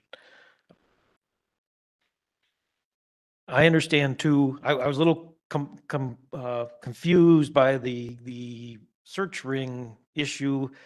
We were handed another packet of search ring information tonight, and as I pointed out earlier, it appears to be based on a location that's not near this selected site, but apparently you don't have to. You can just pick a number and apply it wherever you want, and in the end, at the end of the day, your location you want works out. That may be an oversimplification, but that's how I see it. Bill? I guess I would be willing to make a motion that we at least require US Cellular to go back and look at moving the tower on the facility within the limits that you suggest, 195 feet from any property line. I don't mind making that. I don't even know if that's gonna go anywhere, but I'd be willing to make that motion. Well, So I'll make it. You're making a motion to postpone or table it based on that request? Postpone or table it based on that request. Table? Say that as if you. Table means there's no discussion. Postpone means that the motion is open for discussion.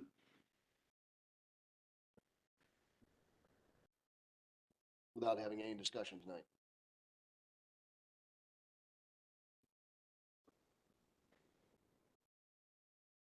Oh, let's make the motion clear if it's to, that's your motion, okay? I'll second that.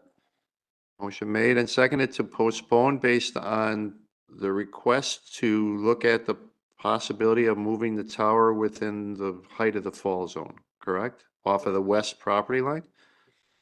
Okay. Yes. Mr. Chairman? Yes. Um, Minor Retzloff.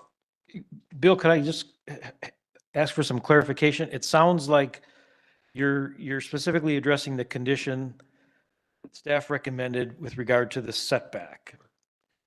That is included as one of the 9 conditions. It's condition 7 that I listed in the category of, if you're going to approve this, you should include these 9 conditions, including number 7. Right. What we heard tonight was an offer by US Cellular to, forget me the wording, to engineer a collapse or a fall zone in the design of the structure so that it would effectively fall, whatever percentage or half the distance, but stay within the property. Yeah.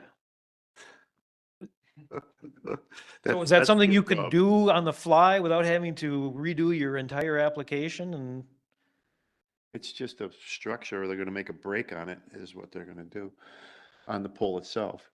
so for me, if that were the case, if that were designed into the tower, then I would modify my condition to say either you move it a full height of the tower away from the west property line, or you design in a collapse zone so it would fall on the property in the case of a failure. Either one of those is okay with me. Okay, so, how do we do that? You can withdraw your motion. Well, let's reword the motion. I'll withdraw it and reword it as. Okay, so Postpone. you're going to withdraw your motion, and that's all right with the second? Yes. All right, go ahead then, Mr. Shedid. Now, I'd like to postpone a motion. I'd like to postpone the issue, or how do we word it? You would make a motion to approve, and then you could, within your motion, make kind of a directive towards that condition to say that rather than making them move the pole to within the fall zone, they would have to engineer the pole so that it would be collapsible within a 95-foot setback. Okay, I like that. Lord, can you write all that down? If I may, You may. if I may, May. Wait, if you're going to go into discussion, I need a second. I'm gonna help him. We're Okay. Your motion wants to be to approve the CUP with the 9 conditions, and you would like to modify condition number 7 to have the tower designed for a fall zone less than 95 feet. Paul, within the 90 Within And the 95 feet. distance, yeah. of the west property line. If you want that to be your motion, I'll second it. If you wish to do that. That's good. All right, either way, there's a motion made and seconded. Discussion of that motion. Mr. Tarantino. Can we ask them if do you guys have an explanation, I guess, to the side effects of her concerns? May not take that into consideration. It No. states that right in there. Now, I will tell you that CTIA does also have additional information out there. The references that is from WHO, the Canada Safety Board. It's worldwide of different studies that were done. With the increase in the amount of towers, cancer has not gone up. It's as our population grows, yeah, the numbers grow, but the percentage stayed the same.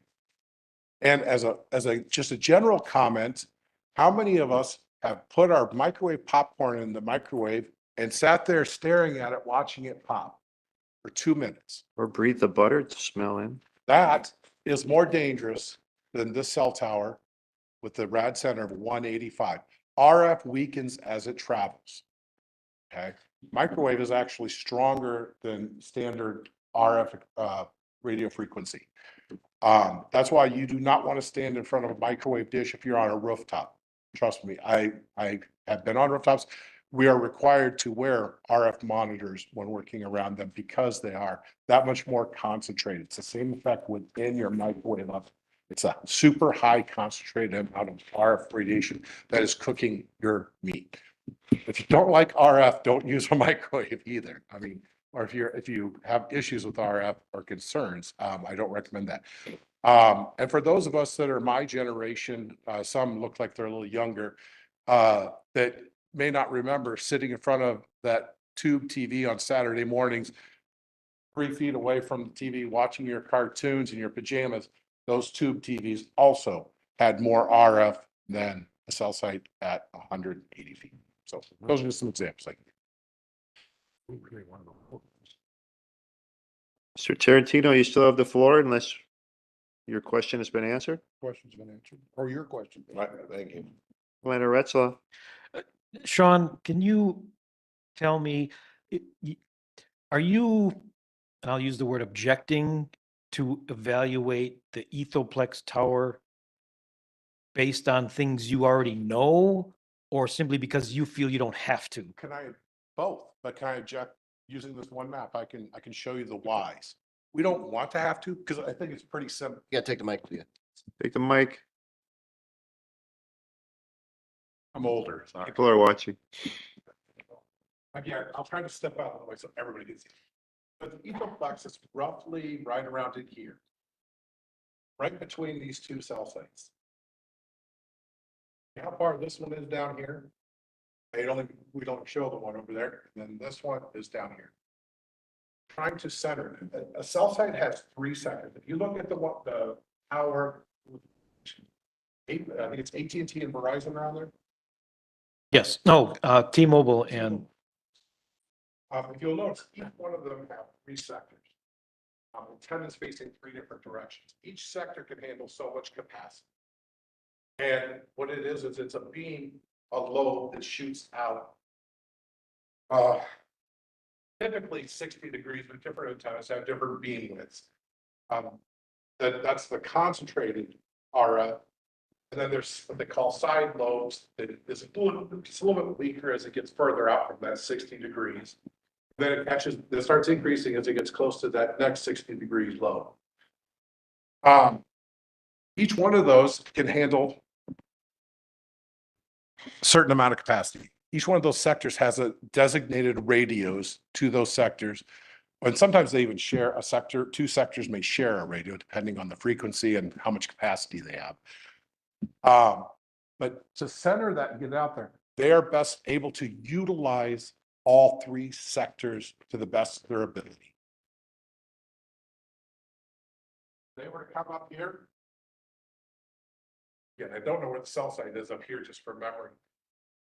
They really couldn't, I mean, they'd have to meet halfway. So you can see then the area they're covering. This one doesn't even reach down where this search ring was originally centered up. It's closer to down right here. So it does no good to have that up there. It will not serve the needs of the site. As I stated before, the cost to build the site, there would be no benefit. There's no gain, no net gain at all. They would just be throwing money. That's why the need is down here. And that's why we're asking. That's why the search room is based down here. This is on the north end. That answered the question. Sort of. yes, for me. Further discussion? Nils. I got a question on one of these exhibits that was provided in the packet. There's some photographs that were taken by Terra Consulting Group, it looks like, showing proposed antenna towers. What is that supposed to represent? Because they're just pointing at the trees. I can address that. I ordered those. So what those are photo simulations. So we picked, just without being out on the site, we chose multiple locations tried to get from all 4 directions to get an idea what the impact would be of this tower visually. From the 3 of the locations we chose, it was not purposeful. We did not know this. You know, I've personally never been to Germantown before tonight. There was no impact. Once the tower will be built, it won't be visible from that individual location. I'm not saying that if you go 50 feet one direction, 50, you might see it between the tree. This just happened to be where they're at. There was one view though, I believe from the west, where the tower was visible from that chosen location. When we do photo simulations, a lot of times we just try to find major corners, areas of importance. I just did photo sims for a tower in Baraboo in a very sensitive area near Devil's Lake State Park. Similar situation though. the 4 locations we chose, it's also part of the terrain and forestry there. You couldn't see the tower except for one location. And you can see about the same amount of, well, a little bit less than what's visible in that one. I'm sorry, this is just seems to be pretty disingenuous. I mean, is that really what we're expecting to see? It just, I don't appreciate those pictures in that presentation. Well, I apologize. Sorry you feel that way. Well, you did add it in the very last picture, correct? You said proposed antenna tower, because there's no real information about the location, but if you look at the last picture in the packet, it does show the proposed antenna. It's actually there. Right. The tower's visible from that But location. that's, as I I stated. think to his point, why didn't you do that on the other pictures? They are there. They're just not maybe visible invisible. because Okay. from the You can't see actual it from the location other they ones. took the picture from is either behind a tree or, So then I go back to his case. They didn't mean much to me, I guess, when you look at that. There was no need for them. Well, there's a need for them. Well, there's a need. We don't for have it. Now, if the deal is, if you know where these were, I don't know where these are, and I live here. Further discussion? Mr. Williams? Are there any modifications that can be made to the tower at the police station are there any modifications that can be made to the tower at the police station that would allow you to utilize that tower instead of having to put up a new tower at a different location within a third of a mile away? I am not an RF engineer. So I cannot answer that question 100% from a US Cellular standpoint. I can give you my personal opinion. My personal opinion, if you go back to that picture, I'm sorry, which picture? the tower, the existing tower, Village tower, that one. that one. The only way I see it possibly working from a personal opinion. That this tower is extended tall. Anything lower than here, there's an antenna, it's one right here. My point is, both we can go is about 145. This tower will interfere with everything. Will interfere with that sector, like I said, 3 sectors, 3 different directions. Doesn't even have to be pointing directly at it. It could be offset because of that low 600. It will affect it. It will distort and create what's called passive intermod PIM interference. But my personal opinion, no, I don't see there's anything to go on. I think that would be available. Again, I don't have the designs in front of me. I'm structural analysis, so I don't know structural. I don't know what rad center would be available, but I guessed it when we visited the site today. For my professional opinion, it would be between 140 and 145 feet. That is not an acceptable height to RF. RF requested at the location of where the church is, 185. I don't know what they would need there, so I cannot speak to that. I can only speak to what the RF told me there. I don't professionally think it's going to work though. That's just my opinion. What is the useful life of the tower that you're proposing to put up? Like how long do you anticipate that tower is going to meet your needs or US Cellular's needs? I mean, are we talking that tower is going to be? We're signing a 99-year lease. I don't know if that answers your question, but we plan on it being there for 99 years. Okay. Jeff, I had a couple questions for you on our code. One indicates that they're required to put up $1 million general liability policy. 2 is that they're required to take out a $20,000 letter of credit to cover for removal of that. I mean, is this all stuff that's overridden by the state statute, or is that stuff that we are able to enforce? The bonding requirement is included in the statutes, different phrase, performance bond or something, and they're committing to satisfy that requirement. So with regard to the $1 million insurance thing, I don't know that you. I see. Okay, so per state statute, we cannot be held to provide insurance naming the village as an additional insured. Okay, now take that off. US Cellular does carry, I believe, a $2 million per incident, $5 million umbrella insurance on all sites. And it's in the lease that we signed with them because we have to provide to them and they need to provide insurance to us as well. So we are insured on both sides there. We just cannot by state statute nor by our risk management team name the village as additional insured. And I wasn't sure if that's what you were asking. I just want to be very clear about that though. I can go back and look at the code. We just had specific language in there that said that you're required to carry a general liability policy of 1 million. Jeff, one last question for you, just based on this 99-year lease. Who are we giving the CUP to? Are we giving them to the church? Both, we put both the church and the operator carrier on the CUP. At what point in time do we get to review the CUP? I mean, we're not granting a 99-year CUP, correct? Typically, the one condition we attach to all CUPs essentially says if at some point the performance of the structure, the facility exceeds or is different than what you presented at the time we granted you the CUP, the village has the ability, the right to review the CUP, bring you back, the applicant back in, and to essentially de novo review the proposal again and see if there's a need for any change in conditions or denial of the CUP. How that plays into the state statute, I don't think we can prescribe a limitation at all according to the statute. So we're kind of bound by that, to use a word. Mr. Chairman? Yes. Sean, I wanted to ask you, in your response to the question about, is there any modifications that could be made to the village tower, you indicated that it was your personal opinion as to why that wouldn't work, that tower wouldn't work, or what improvements might be needed.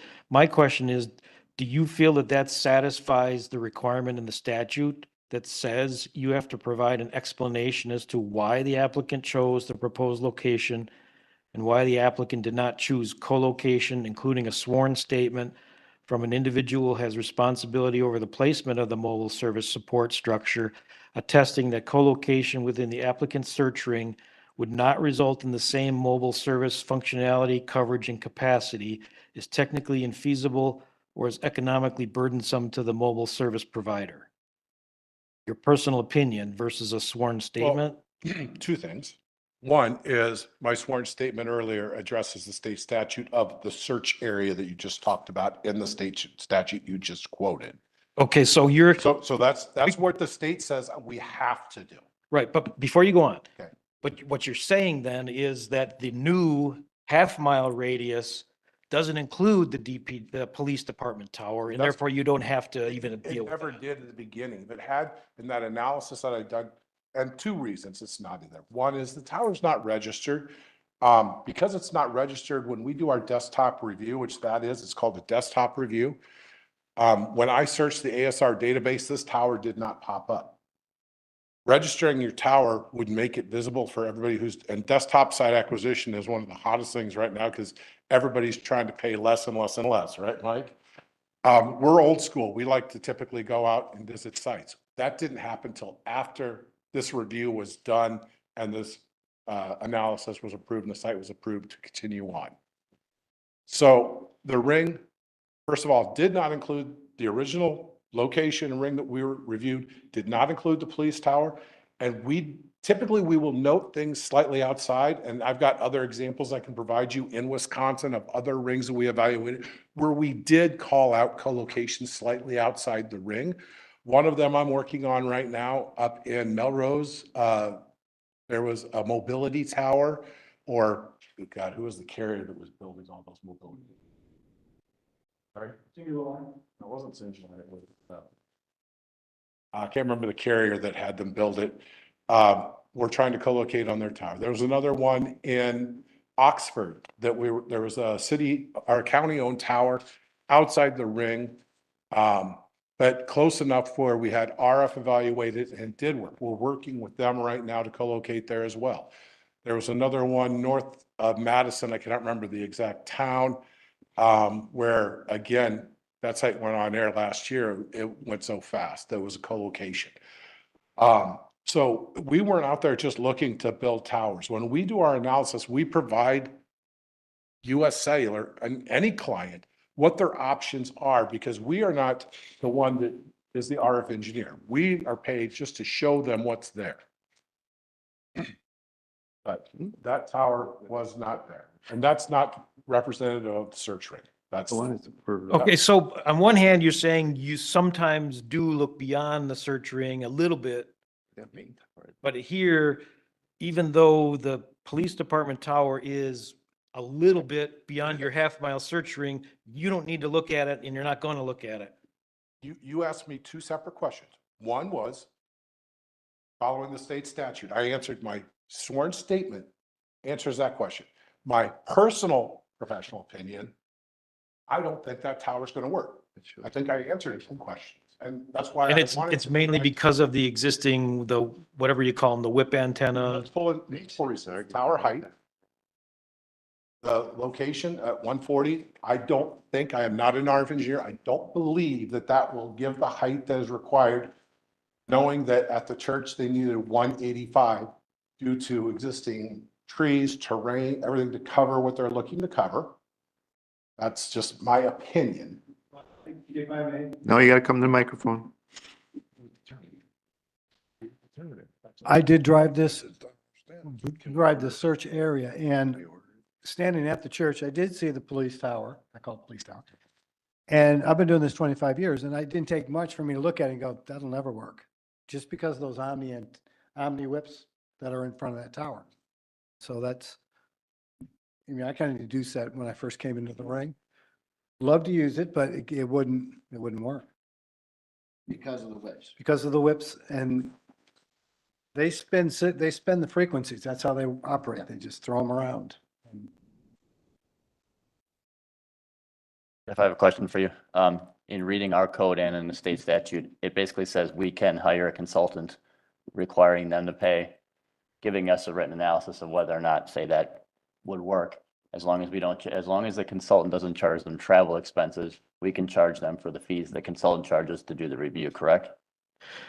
That's my understanding of both the statute. Is there a reason why we wouldn't do that? If the plan commission feels that that would be an appropriate step at this point, I think that you have that ability. The problem is, it's sort of time. The statute, amongst other severe limitations on local regulation, has a 90-day window. And when you meet, generally once a month, it makes it difficult to handle things in a timely manner. So we would reasonably, I think we would have to be asking the applicant for an agreement to extend the 90-day. I would be close. So the first village board meeting is May 1st. The first plan commission meeting is May 8th. The next village board meeting is May 15th.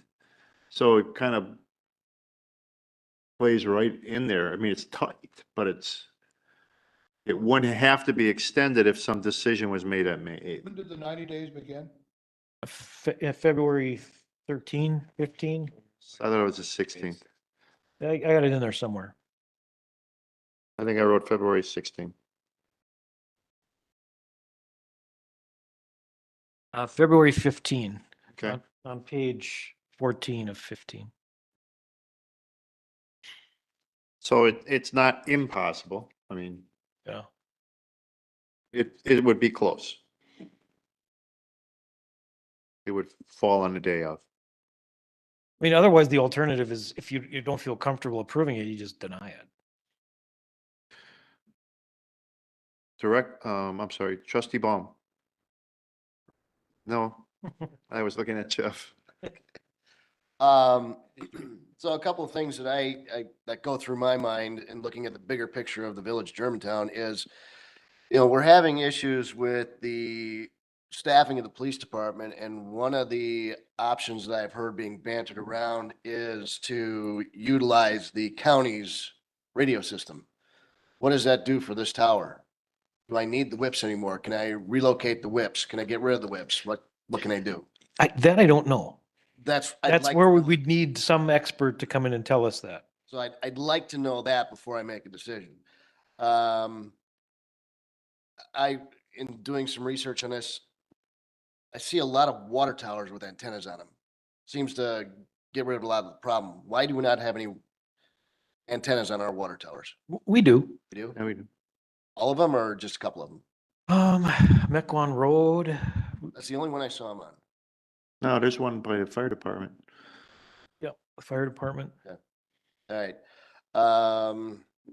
But we can't make them go on a particular facility. We can't force an applicant to go on the Germantown Tower or If Water there's Tower. Another antenna that's on there, does it part of this co-locate with other antennas? Right. And these charts that we have up on the screen here, last time a cell tower came through, it was 4 doors down from my house. I live out in the country. I had to approve it. Had no choice, just approve it. But we questioned who tells us that these charts are correct, that this is how much the area improves. And when I look at these two, when I put them on the same screen on my computer, I look at the space underneath the existing towers, the existing 4 towers, it's always yellow. But when I go to the new tower, the new slide, This is existing, this is new. oh, I had it backwards then. Sorry. Okay. Then won't say that comment. So just for clarification, more yellow means better in-building service? Still got a hole there. Okay. So personally, I'd like to get more information, sooner the better, so we can bring this to an end. But I'd like to know what the opportunities are with the police tower that we have now and what another expert would say about all this information we've been given. So I'd like to get that information before I make a decision on this. Further discussion? So you're effectively directing staff to, No, He hasn't done anything. He's just made a comment. I made a comment that other people can okay, base their decisions on. understood. Mr. Lashesky. I just got a comment. I'm still fuzzy on the search ring. I mean, when I look at this, the definition by the state statute, it says that, should be located to meet radio frequency engineering requirements, taking into account other factors, including topography and demographics. If you're always using the half-mile search area, by definition, you're not meeting the state definition of the search ring. So it's like you can make your search ring as small as you want to omit any other site. Because it doesn't take, there's nothing said about demographics or topography.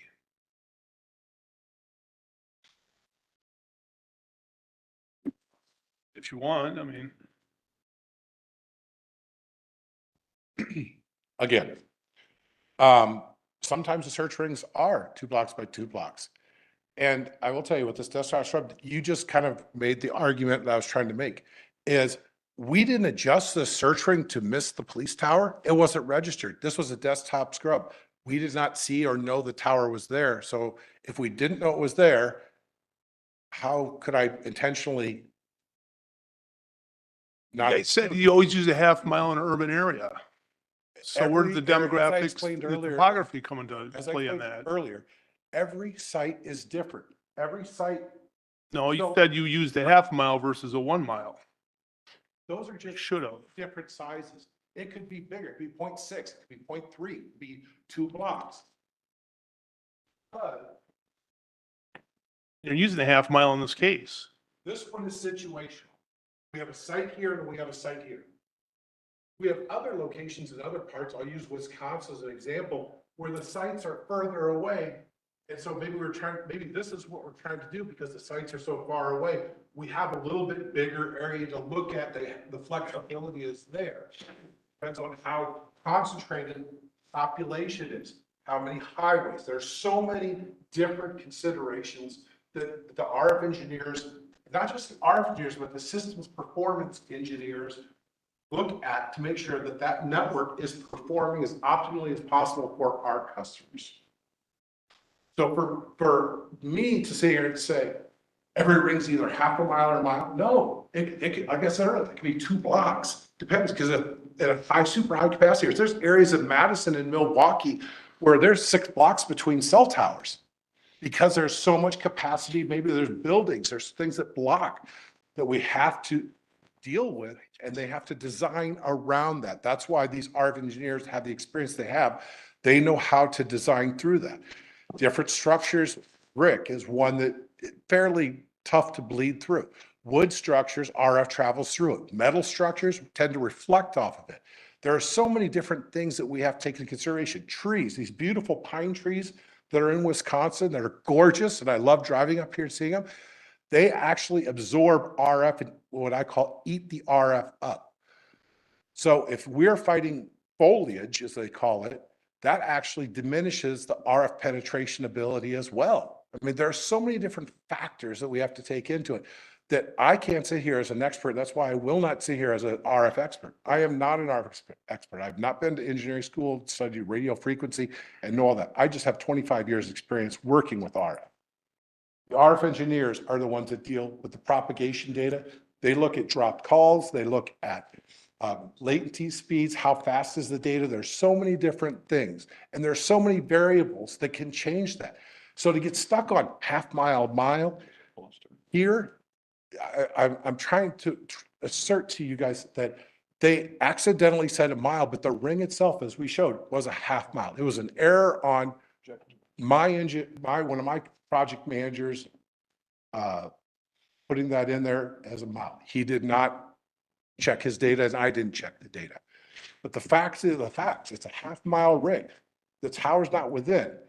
So by state statute, we don't have to consider it, but I will sit here and tell you personally and professionally that I don't think the tower would work for US Cellular. I just can't say it for US Cellular because I am not an RF engineer. While you're there, is the only due diligence required by the regulation checking to see if it comes up on some registry, and if it's not registered, it doesn't exist? What I'm wondering is, how did you not know that there wasn't a tower a block away that wasn't registered, that just wasn't coming up when you did your due diligence? I'm confused by how we identify where the towers are located if they're not registered. As Mike said, when he drove the area after we were handed the ring to go review, we do the analysis first, give them our feedback, tell them the thing. As he stated, he saw the tower. He looked at it. And Mike, I will let you speak for yourself. No, I'm talking, what comes to mind is. You gotta give it to Mike. If we're looking at that tower, the police tower, and you want to do an engineering to see if it would be functional for us, doable, it would have to be like for like. So we're going to have to, you would have to put an extension on that tower. That in itself is, when you talk to the engineer, you're going to find out that that's just not something they can do, really. They can put extensions on it, but when you've got carriers already on there, they'd have to come offline. It's quite a feat, basically. Plus, we'd be going up above 200 feet because we can't go below, because then we wouldn't reach the other towers. The height determines they're talking to each other. All these towers talk to each other. And so I just, again, looking at that tower the first time, experience tells me that wouldn't work. That just wouldn't. But if you're thinking about putting an engineer to do it and do a structural analysis, that would be your call. So you're not required to cover any expenses related to hiring an expert? Under the statute, you're allowed to charge $3,000 for an application. That's my interpretation of it. Actually, Bob was more correct. There is a thing in there where you can charge the carrier a reasonable amount. They just cannot charge you any travel fees for it. So they've got to basically do a desktop analysis. And there are issues, Unless we pay for their travel. if you pay for their travel expenses, they're more than welcome to. Yeah. Good. I mean, we cannot sit here and say, no, you can't do that. I just dealt with the town of Springfield right outside of Madison, where they did hire a consultant right out of the bat. It was right in their ordinance. So we knew about it. We had to put a certain amount of dollars down in a escrow account that they would pay both their attorneys and this third-party consultant out of. We knew that going in, we accepted that. So it's not unheard of. As Bob said, the only thing is they couldn't charge us for travel fees. But unfortunately, that responsibility wasn't in your ordinance originally. We're not saying you still can't do it. I just don't know if you can get it done in the amount of time that's left, is my only concern. Yeah, you know, I understand, and I listened to what you had to say and your opinions. You sound very reputable, but I'll be honest, the application you submitted is very sloppy. You refer to a college, like improving the service in a college. I don't know what you're referring to. High school. Presumably the high school? That's the only big building nearby. Building that looks like a facility of education. The zoning of the property was incorrect. It didn't have the height of the existing police tower. It just was full of things that just cast doubt. So, Yeah, I think that's kind of my biggest problem is I just don't have a good feeling. Last minute stuff changing from a half mile to a mile to half mile. It just makes me doubt a lot. so let's go back to that for a second. And you went on for a while about the report that was done on 3/23/22 and the pin that was placed. I think it's pin 784809, and it showed a half-mile radius around that. And that particular pin is in a residential neighborhood that's just south of Lilac and west of Division Road.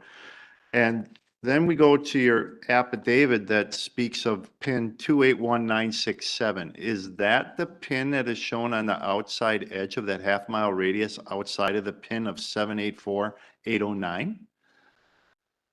Because you did say that you were satisfying the state statute by this affidavit, which showed a half-mile radius and not having a facility within a half mile, yet the radius shown on your affidavit with your attached example is a half-mile radius around 784809, not around 281967.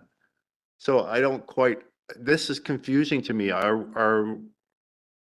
Because I'm thinking if you're going to your pin 281967 and a half mile, Edison might be on the outside edge of that half-mile radius, and for sure, the police station tower would be within that radius. So the example that you show is somewhat confusing.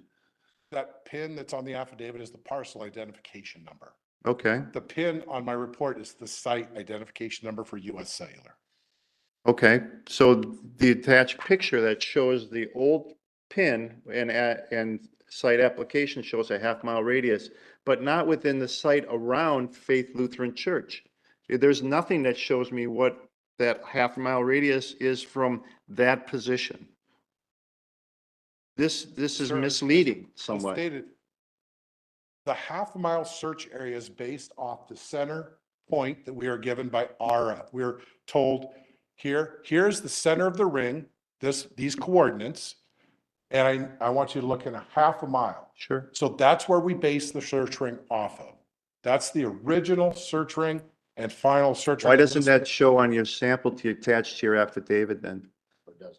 Or does it? Because I don't think it does.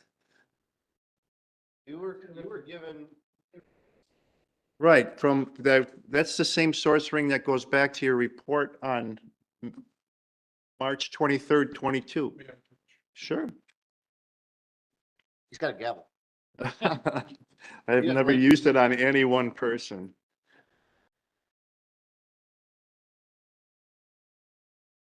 Faith Lutheran Church. Correct? Faith Lutheran Church. That's correct. Everything matches. But it's not a half-mile radius from that location. Why not? Again. Why? Because the search area has to be defined. It is defined by the area.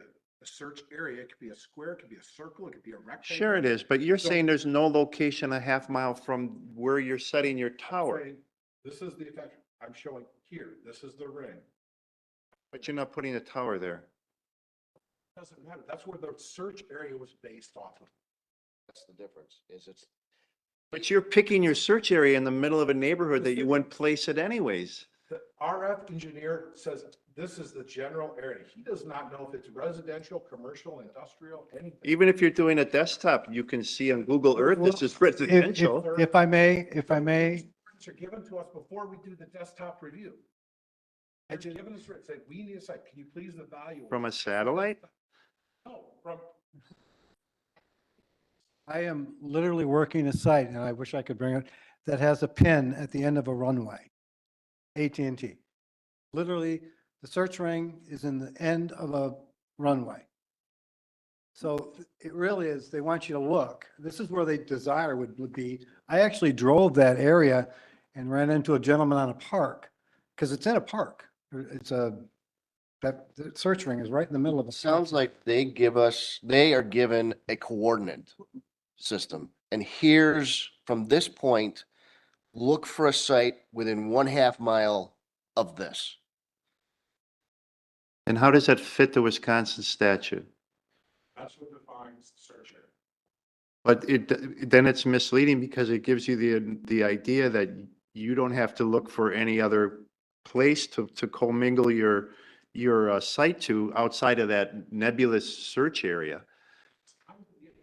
State statute.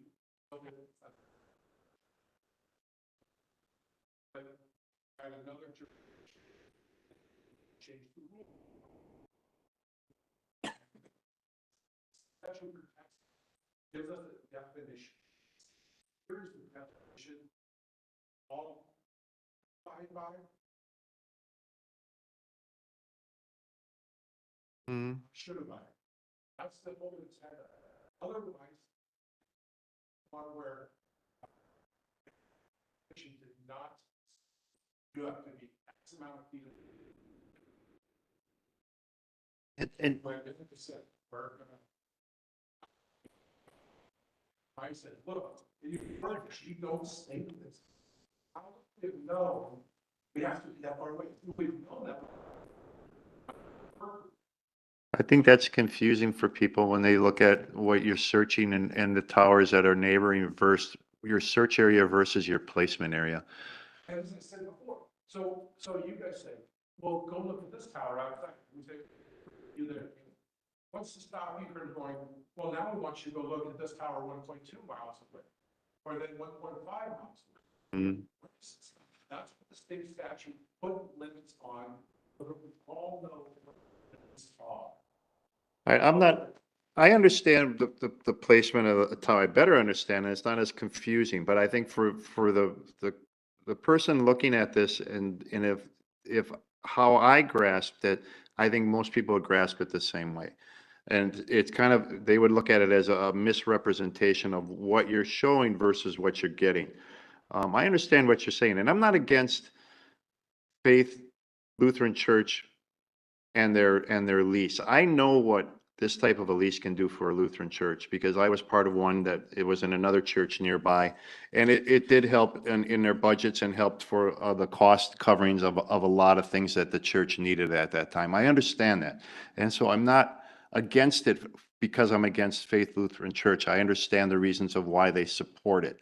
I don't think that this particular tower is in, it could be in worse areas, put it that way. So I look at it for that reason, as the placement not being horrible. Because we've gone through other places where it's been in the middle of farmer's field and you can see it for miles, no matter what direction you go in. So for those reasons, I'm still on the fence back and forth. But it does seem confusing for me in the beginning of where the mile radius was versus where it ended up. And why you want to look for another tower to be placing on, but I have a better understanding of that now. Further discussion?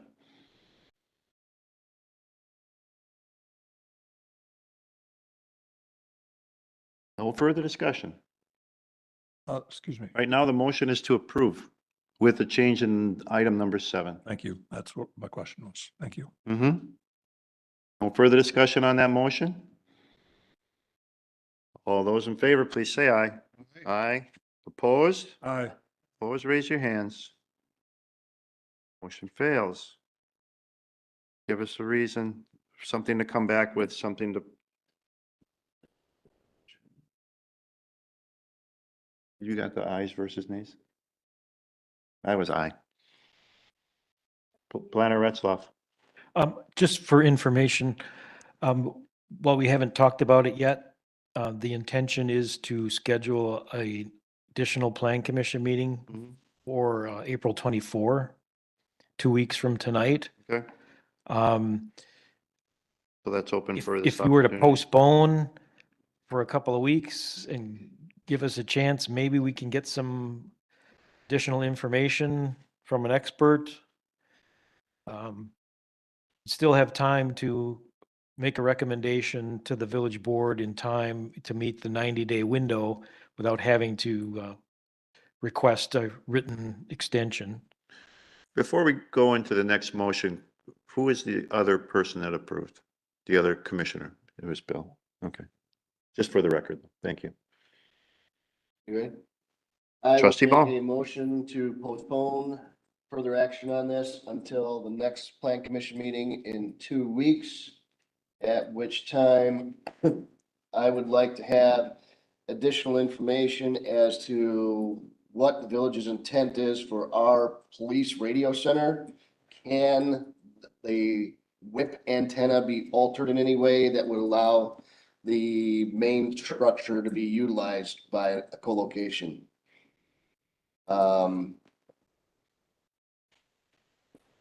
I would also like to get the interpretation of another expert as to the validity of the service area maps that we see on the screen here. Is this all within the terms of what we're supposed to be doing? Just very confused by it all. I'd rather get another. So that's my motion.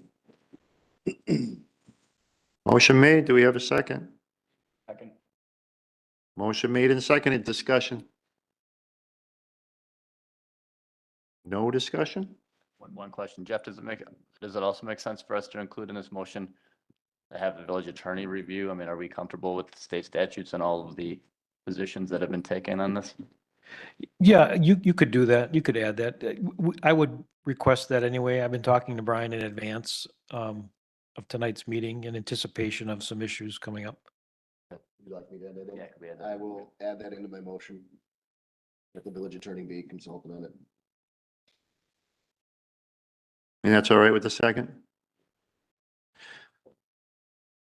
Discussion, question, so you don't have any problem with the pole itself, it's just what's in its way? Which is a thinner antenna that usually That- carries mostly of the police communication. That is an incorrect statement. Okay, My professional opinion yes, is that the available rad center below the microwave dish huh? is too low to serve the objective of the site. Similar to putting the site 1.27 miles away on that other internet provider's tower. My personal opinion is there's no value. Why would you build a site that you're not going to gain anything from with the cost of these? The secondary issue is not those Omni antennas, but the pole itself. It's metal. Yes, there's metal in those antennas as well, but all of that is what would cause that PIM, passive intermod interference I've talked about. A screw in a piece of wood on a rooftop 5 feet away from an antenna, 10 feet away from it, can sometimes cause PIM. We have to be very cautious with that. So I don't believe that that would be a viable option. And the timeline to get that removed, you know, we talk about that, you know, if that's the direction you want to go. I'm not sure we'll ever get that, but. I just want to know before I make. You're saying the timeline to have that, if we were to prove, or somebody could prove that removing that other,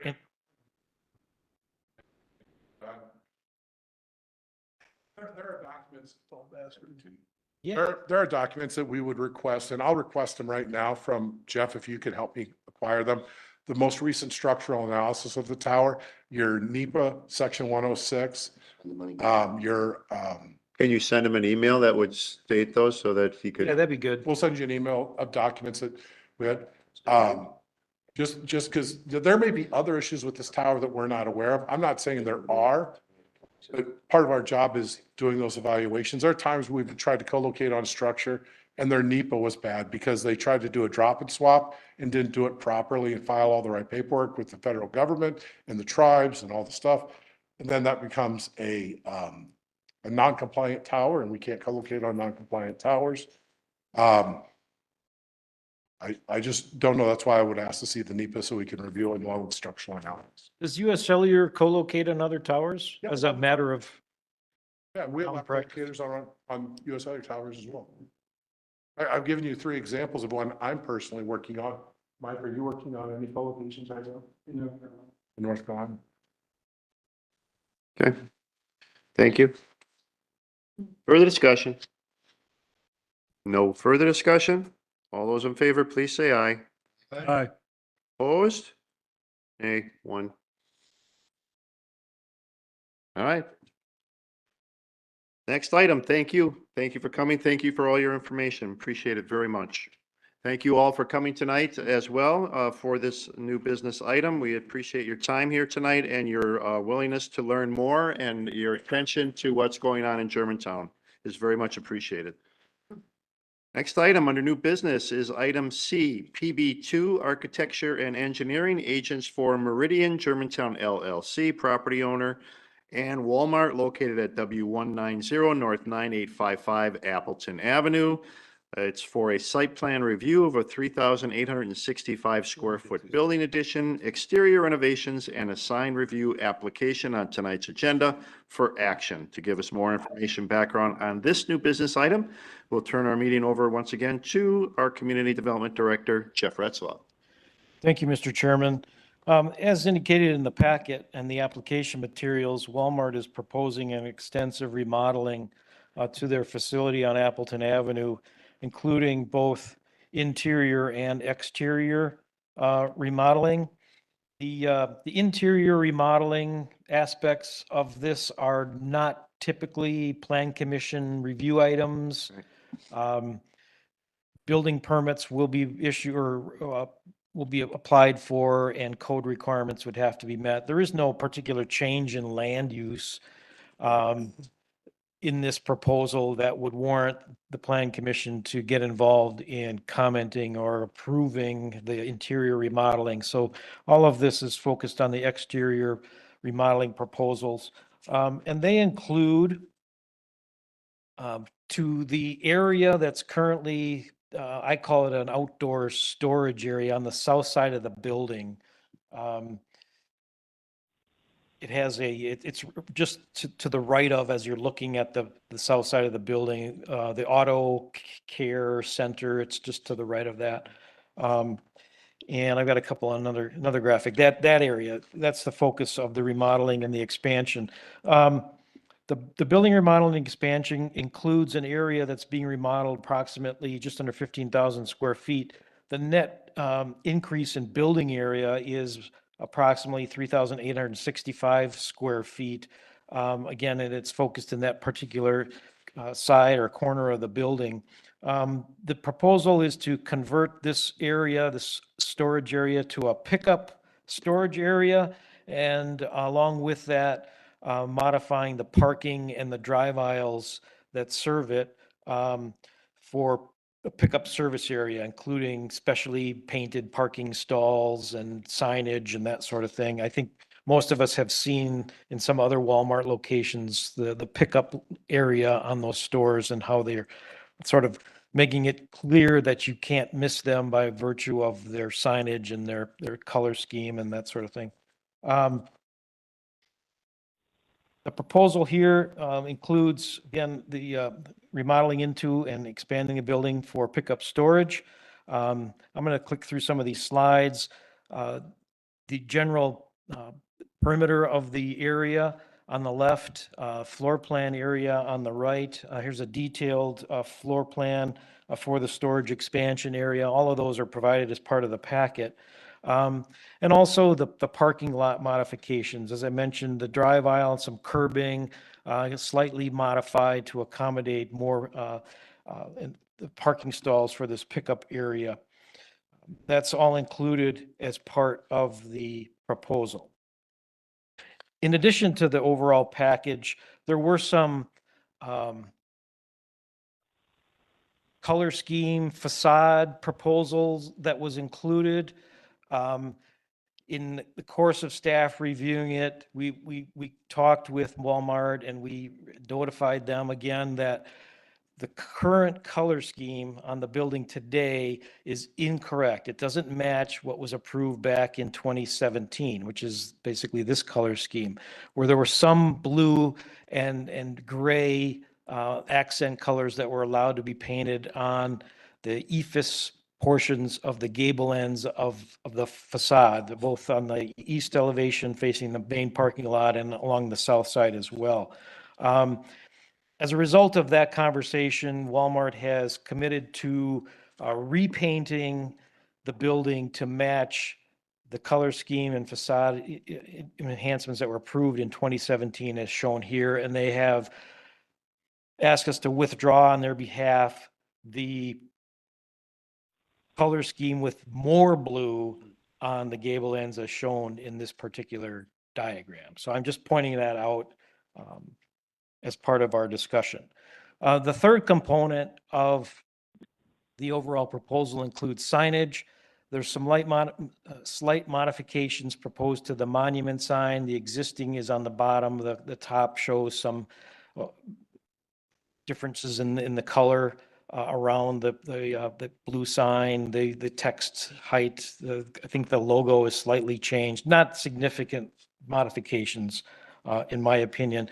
And also changing signage on the building itself. The department call out signage, you know, the grocery and the auto care and the outdoor living and all that. They're changing some of that wording, and they're relocating those letterings, that letter signage, you know, from a lower point on the facade to a slightly higher point on the facade. On these particular drawings, as I'm clicking through them, again, ignored the blue in the background, which has been withdrawn from the proposal, and it's just focusing in on the lettering, the location change, and the actual wording changes. Again, very minor modifications to all of that. As I point out in the staff report, the overall proposal is consistent with the 2050 plan for the particular area. The 2004 CUP that was approved for Walmart for a building larger than 50,000 square feet is not affected by this proposal. There was a CUP that was issued somewhere along the way for outdoor sales that was generally applying to the area that's now being replaced by the pickup area, so that CUP effectively becomes invalid. Again, with that, the interior modifications are not subject to the review and approval of the Plan Commission. So I'm going to jump right to the staff recommendation. It is to approve the site plan application and detailed site and building plans for the proposed remodeling of the Walmart retail store, subject to 4 conditions. And also to approve the sign permit application for the proposed sign revisions, subject to 3 conditions. If you like, I can read through those. They're in the staff report. Do we have somebody on behalf of Walmart here in the room or online? Yes, I'm here. This is Amy Miles with PB2 Architecture and Engineering. Can you hear me? Yes. Yes. Excellent. Thank you, Amy. Yes, of course. Good evening. So Jeff so clearly laid out for everyone all of the information that he provided is correct. I'm simply here to answer any questions the commission may have. Okay, commissioners. Mr. Nilles. Jeff, your recommendations, do you have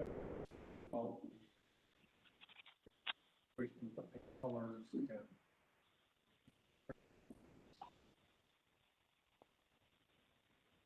No, I don't think so. At this point, the staff report, the recommendation with regard to the signage includes a 3rd condition that it basically says this does not include the facade color scheme component of the overall proposal.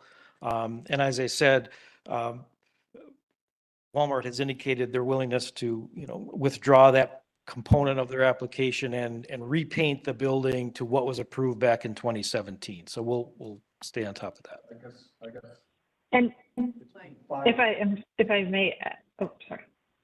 Been 5 years, I guess I'm a little concerned that not to get around doing it. Yeah, you know, we had another proposal for color scheme change back in 2021 that was ultimately denied. And it was, just before that, they had started painting the exterior before they had the approval in 2021. And that was brought up in 2021. It was discussed, and eventually, for other reasons, the color scheme changes were denied. And then things happened with the COVID and other things that just, it was on our radar, but it was not something that we issued a code violation notice for. We had been communicating back and forth with representatives from Walmart about that change, and we anticipated that it was going to be done. And then this proposal came along, and it was sort of like, well, do we wait to see the outcome of this? And so we're at right now where I think we need to be as far as a commitment to repaint to 2017, and we'll stay on top of it to make sure that happens. Trustee Baum? Is there something we can do to get this organization to clean up their site? Yes, as a matter of fact. And garbage blowing all over the place. Could I jump in? Sure. Every spring, Lori sends out a package of what do we call them? Litter letters. To businesses and other locations that are typically annually the victim of, what happens over the winter with debris and things that can't be picked up, consistently and regularly. In response to the letter that was sent out most recently, we did get a response from Walmart indicating that they had or will be hiring. It was out today to pick up litter. Okay, so we're working on that as we speak with regard to a contractor being hired by Walmart to clean up the litter. And how frequent is that? Once a year is not going to solve the problem next month.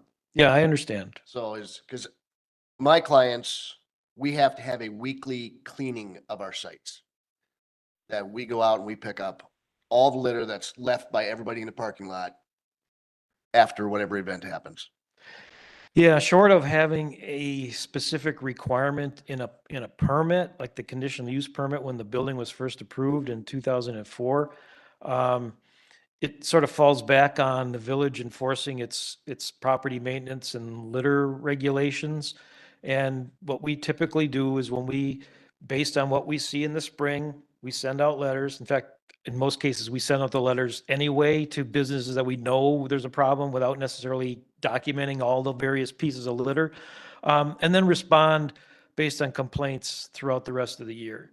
I think it's probably worth sitting down with Walmart management in some way to discuss the litter and maybe other issues that are operational issues and not related to the building plans that are before you tonight. So I know our police department is having discussions with them, and we can have discussions with them. Planning department can have discussions with them on this type of an issue. So, Yes, we can work with the police department too, and on the whole well, that's a whole. enforcement of property maintenance as well.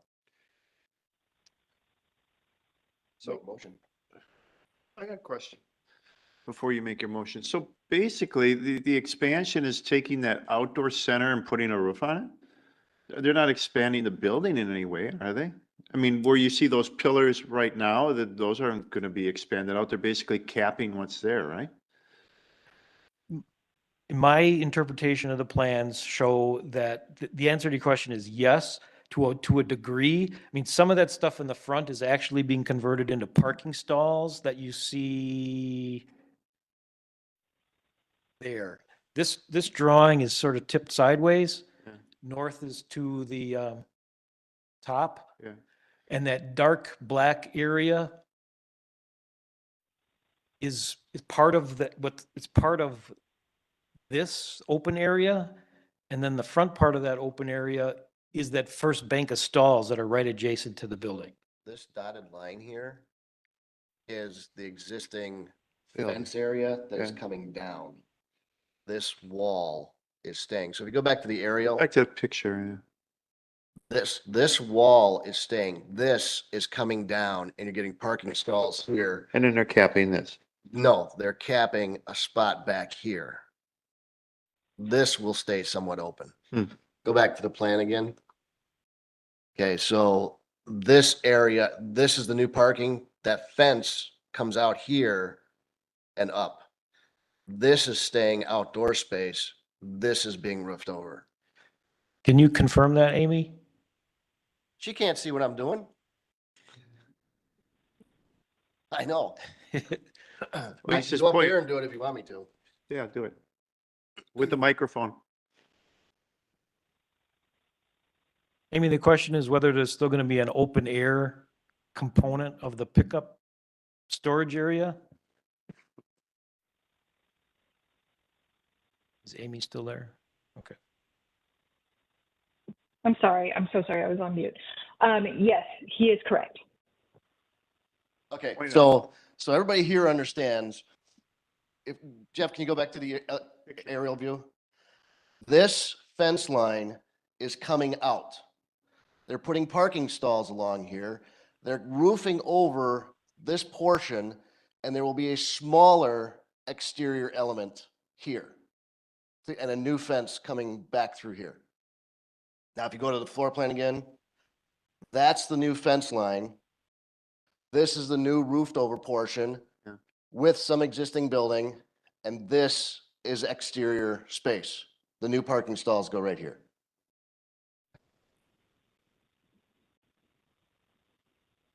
Okay. So these are for online orders and pick up at Walmart for customers that place online orders? Correct. So this will be used as a dedicated staging area for online order pickup. So what happens is customers will place their order online or through the app. Associates in the store will pick the merchandise that the customer has ordered and set it aside in that new expanded area. There is both refrigeration and just shelving for merchandise to be held while it's waiting for customers to pick up. So then once the customer arrives on site, they will use the app to let the associates know which parking stall they're parked in, and an associate will gather the order and bring it out to the customer's car. How does it currently work on the opposite side of the building? I think it works the exact same way. It's just the staging area currently being used is in the existing stockroom area, and this expansion creates a fully dedicated online order pickup area. So they're not having to use their stockroom space. And then the garage and the car maintenance is still going to be behind that? Yes. Yes. Yes. And you don't foresee any traffic issues of one interfacing with the other? Between those two areas of No, business? there's a clear pathway here. There's a clear walkway for associates. The majority of the traffic is short-lived in that online order pickup area. So it's not generally been an issue in other locations. And do you feel that most of the people that come in and leave are going through the front of the store out on Appleton Avenue or going out Maple Drive to County Line? That's a great question. I would probably, if it were me, I would use that Maple Avenue access and not try to cut through the parking lot. However, there is, as part of this application and part of the construction drawings, there are proposed signs in the parking lot, just directional signs for customers who are coming off of the other access that will guide them through the parking lot in a manner that helps them avoid the most pedestrian traffic. So we're trying to avoid online order pickup customers driving in front of the store itself, and we're kind of driving the perimeter of the parking lot to get them to that online grocery area adjacent to Maple. And there's no plans to put any type of sign or indication of access on the county line entrance? On Maple There Drive? may be. There may be. I would have to look at that. Okay. And Maple Drive is interesting in that it's not a public street. The village doesn't maintain it. Right. But at a point not too far off this photograph, Maple Drive is then on the We Energies property, and there's just an easement across the We Energies for Maple Drive, but it's all privately maintained, including the turtle crossing that goes underneath. All right. Okay, that was my question. A good portion of the auto center traffic could also be using Maple Drive for access to the back of the site. Is this something that's happening to all your locations, or is this just because of the need in this location? It is happening more locations than not. I can't say that it's happening every store in the fleet, but it is happening in a very large percentage. I don't want to give you a number but it's a lot. Okay. It's happening everywhere. Does it have any impact, or is it being decided based on other locations that might be within the general area that are closing?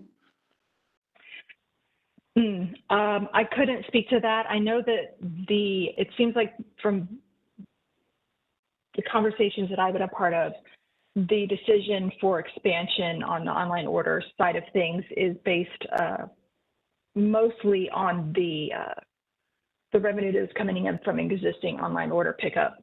All right, so you're basing this off of a warranted growth in pickup ordering online business? Correct. Not based on any other criteria of effects of closing Walmart stores or any of the change in customer that may come to that area because of the closing of those stores? Not that I'm aware of, sir. Okay. Can I ask one question, clarify what you said earlier, Amy? The pickup storage area, is it only accessible by Walmart employees? No. Correct. No, that is correct. drive That staging area that's correct. You drive up, you park, the associate will bring the order out to your car and load it up into your car. You will never need to get out of your car for the order to be fulfilled. And so I assume then that the pickup storage area is secure and somebody just can't wander in there and try and walk off with somebody's goods, somebody's lettuce? That's correct. Correct. Yes, that's correct. That's what we're going for. Yes. Yes. Okay, thank you. Yeah. Mm-hmm. All right. You ready? Unless somebody has other questions. Go ahead. I'll make a motion to approve the site plan application and detailed site plan and building plans for the proposed remodeling of the Walmart store with the 4 conditions. You're just doing the site plan only at this time? Correct. Second. Motion made and seconded. Discussion on the motion to approve. Do we need to clarify in here the whole paint scheme thing? Or are you comfortable that that's in the trash? Yeah, I'm comfortable. And I'd like to add that we are in the process of developing revised drawings that show the previously approved paint scheme, and those will be submitted to Jeff and his staff for, documentation and approval. prior to a permit being issued? Okay, Correct, yes. no further questions. Further discussion? No further discussion? All those in favor, please say aye. Aye. Aye. Opposed? Not opposed? Motion carries. Next motion. Make a motion to approve the site permit application for the proposed sign revisions for the Walmart located on Appleton Avenue with the 3 conditions as presented. Second. Motion made and seconded. Any discussion on the motion to approve the sign review applications? No discussion? All those in favor, please say aye. Aye. Opposed? Not opposed? Motion carries. Takes care of all items under new business. Item C, thank you so much for joining us tonight via WebEx and for waiting for your item to come up and providing us this information. She's gone already. Thank you. No, I'm still here. Thank you. Have a good night. Thank you, you too. All right, next item of new business is new business item E, Moraine Development LLC, applicant and property owner located at West 218 North 11546 Appleton Avenue. Consultation for the proposed restoration and redevelopment of the 87-acre inactive gravel mining property. And that's on tonight's agenda for discussion. Give us a little background information on this new business item. We'll turn the meeting over again to Community Development Director Jeff Retzloff. Thank you, Mr. Chairman. As indicated, Chris Hitch with Ari Smith and Hans Dawson with Land and Stone, Inc., owner of the property and agents for the owner, Moraine Development LLC, are here seeking some feedback from the Plan Commission on their proposed restoration and redevelopment plans for the 87-acre parcel on Appleton Avenue. It's shown on the screen. And let me jump to a couple of things here. The proposal includes a restoration and redevelopment of the 87-acre inactive gravel pit. The timing of this is not specified, but it's clearly in the application. It's indicated that the restoration may take some period of time to complete the various grading and filling and moving around terrain to create an area including 2 upland restoration areas that are shown on the master restoration plan that would be suitable for future residential development. Shoreland restoration area around the central quarry lake with a gravel path around that and as well as throughout the property. Woodland restoration area west of the quarry lake, the installation of some landscape berms along Appleton Avenue, along with the maintenance and improvement of the existing 2-access roads into the property off of Appleton Avenue. Again, all is shown on the restoration plan on the screen and in your packet. In terms of future residential development, looking closely at the plans, one can see the creation of, on the north upland restoration area, area suitable for 12 lots or building pads and 6 lots or building pads in the south restoration area, as shown on the master development plan on the screen. And I do have a couple other slides from the packet of materials. A lot of information that was provided that's extremely helpful to show what is proposed as far as restoration and future development. There are some components that are unknown at this point.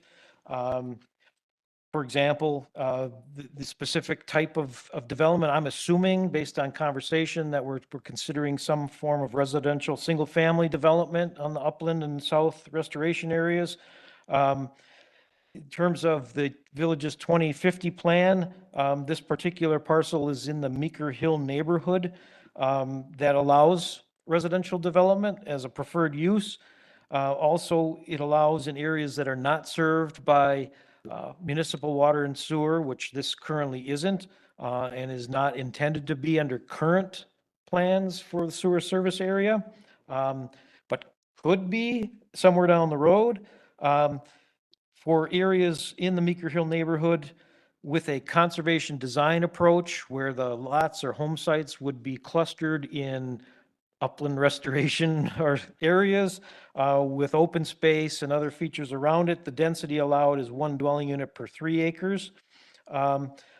Or under a more conventional subdivision approach, it would be 1 dwelling unit per 5 acres with a larger lot size. And clearly the property characteristics sort of dictate that a conservation approach is likely the more logical for the site. As far as future zoning, currently the property is zoned M4 and would have to be rezoned to accommodate a development proposal like this. Ideally, at this point, we're looking at the creation of a planned development district to accommodate a unique design and approach towards redevelopment of this particular property. With that said, I'll ask Hans Dawson if you want to come forward and you sort of share your dream for the property with us, and we'll do the best we can at this late hour to engage and provide some feedback. Sounds good. Thanks, guys. Good evening, and thanks very much for the time. I'm Hans Dawson, third generation owner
have a good plan. He charges a fair amount for it, so it should be the right stuff.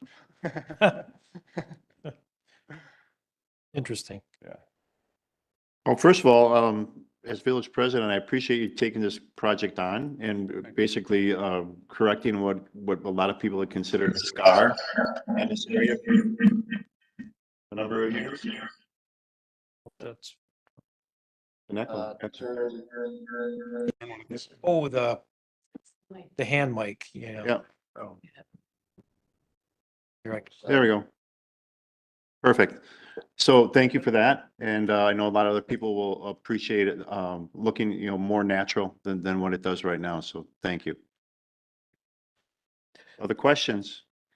It sounds like it's going to be a kind of a family project until some other decisions are made, and then you'll come forward to the plan commission with whatever those decisions are, whether it be a development for single family houses for yourself or for sale. But it seems to be kind of not all the way worked out right now. It's just a restoration project. Yeah, I think that's right. I mean, what we would like to have, really soon is at least approval on a site plan, because we'd like to get grading this year, and our goal is by fall to be ready to start planting. And then, because there's some species I understand thrive in fall, and then some need to be planted in spring. We'd like to have both available, but it is just kind of getting the staff report. We're actually open to going down the PDD route and just pinning that down now. I think it's something we can just make that decision on, and then it gives us all kind of the same vision together, and we can chat about it now, but. So all of the grading that's reflected in the plans is going to be done this year. That's our goal, yeah. You anticipate that being a everyday sort of activity? Yes, once they fire up, I would think, because it's 260,000 yards, and this isn't just like a bulk blow and go. This is kind of a lot of elegant sloping and a lot of 3D, with the dozer. So this is going to be months and months of mass excavating on site, with probably a crew of a half dozen machines. Because some of these, it's a little deceptive, but some of these faces are quite tall. So to lay them back properly to get to the right slope stability that we have to have, it's going to take some earthwork. Especially some of the lands that back up to the mobile home park. Yeah, yeah. It gets pretty steep back there. The south side has the biggest slopes, and then as you work to the north, they get shorter. And then along the north side of the lake, there's kind of like an old gravel bench. We actually got to cut a lot of that stuff out and soften that. And some of that's going to be the fill that goes into some of the overcut areas. So it's a lot of earthwork is going to happen to soften everything up and to balance the site. So within the framework of a PDD, sometimes some things are requested for benefit of the village as a requirement of the PDD. Would you be open to any type of recreational paths that may skirt the outside of this and allow people to use it for bike path or walking paths? It's a good question. I'll if you go halfsies on the cost, I'll. I see lawsuits. Water.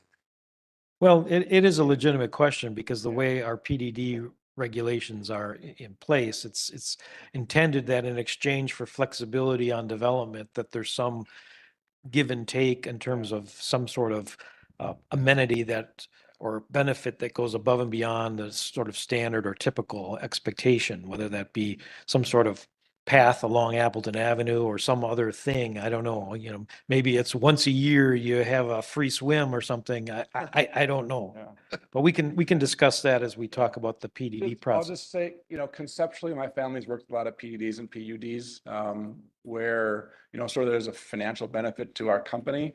We've done ballparks, we've done municipal water, we've done a lot of creative things, and it's not antithetical to how we think, because we like, we live in this area too, but our thought is we're gonna have a lot of treasure. We were hoping not to have to kick people out more than we do now. Yeah. So. Right. Okay. But Fair. I'm going to ask again because I know we're going to be, Lori and I are going to be fielding the calls. Once you start grading with half a dozen pieces of equipment and in the summer and the wind and there's going to be dust kicking up, what sort of measures are you planning on taking to control dust and noise and other things? I mean, is there going to be a specific time frame of the day?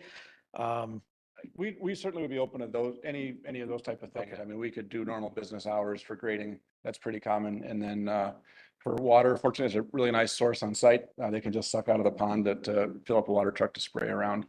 So, Right. and that'd be pretty common. I mean, most of the contractors that we work with, well, anybody that we would work with on this would have a water truck on site for dust. I mean, I'm recalling we have another site in the village along Appleton Avenue, oddly enough, that has approval for a fill site. And there it's random. Yeah. But when it's not random and it's 2 or 3 trucks in a row in a day, we get a call from the neighbor because there's dirt tracked onto the road because it was raining. And or they're wondering, the trucks at the banging and the backup Vibration things bed. and all that sort of stuff.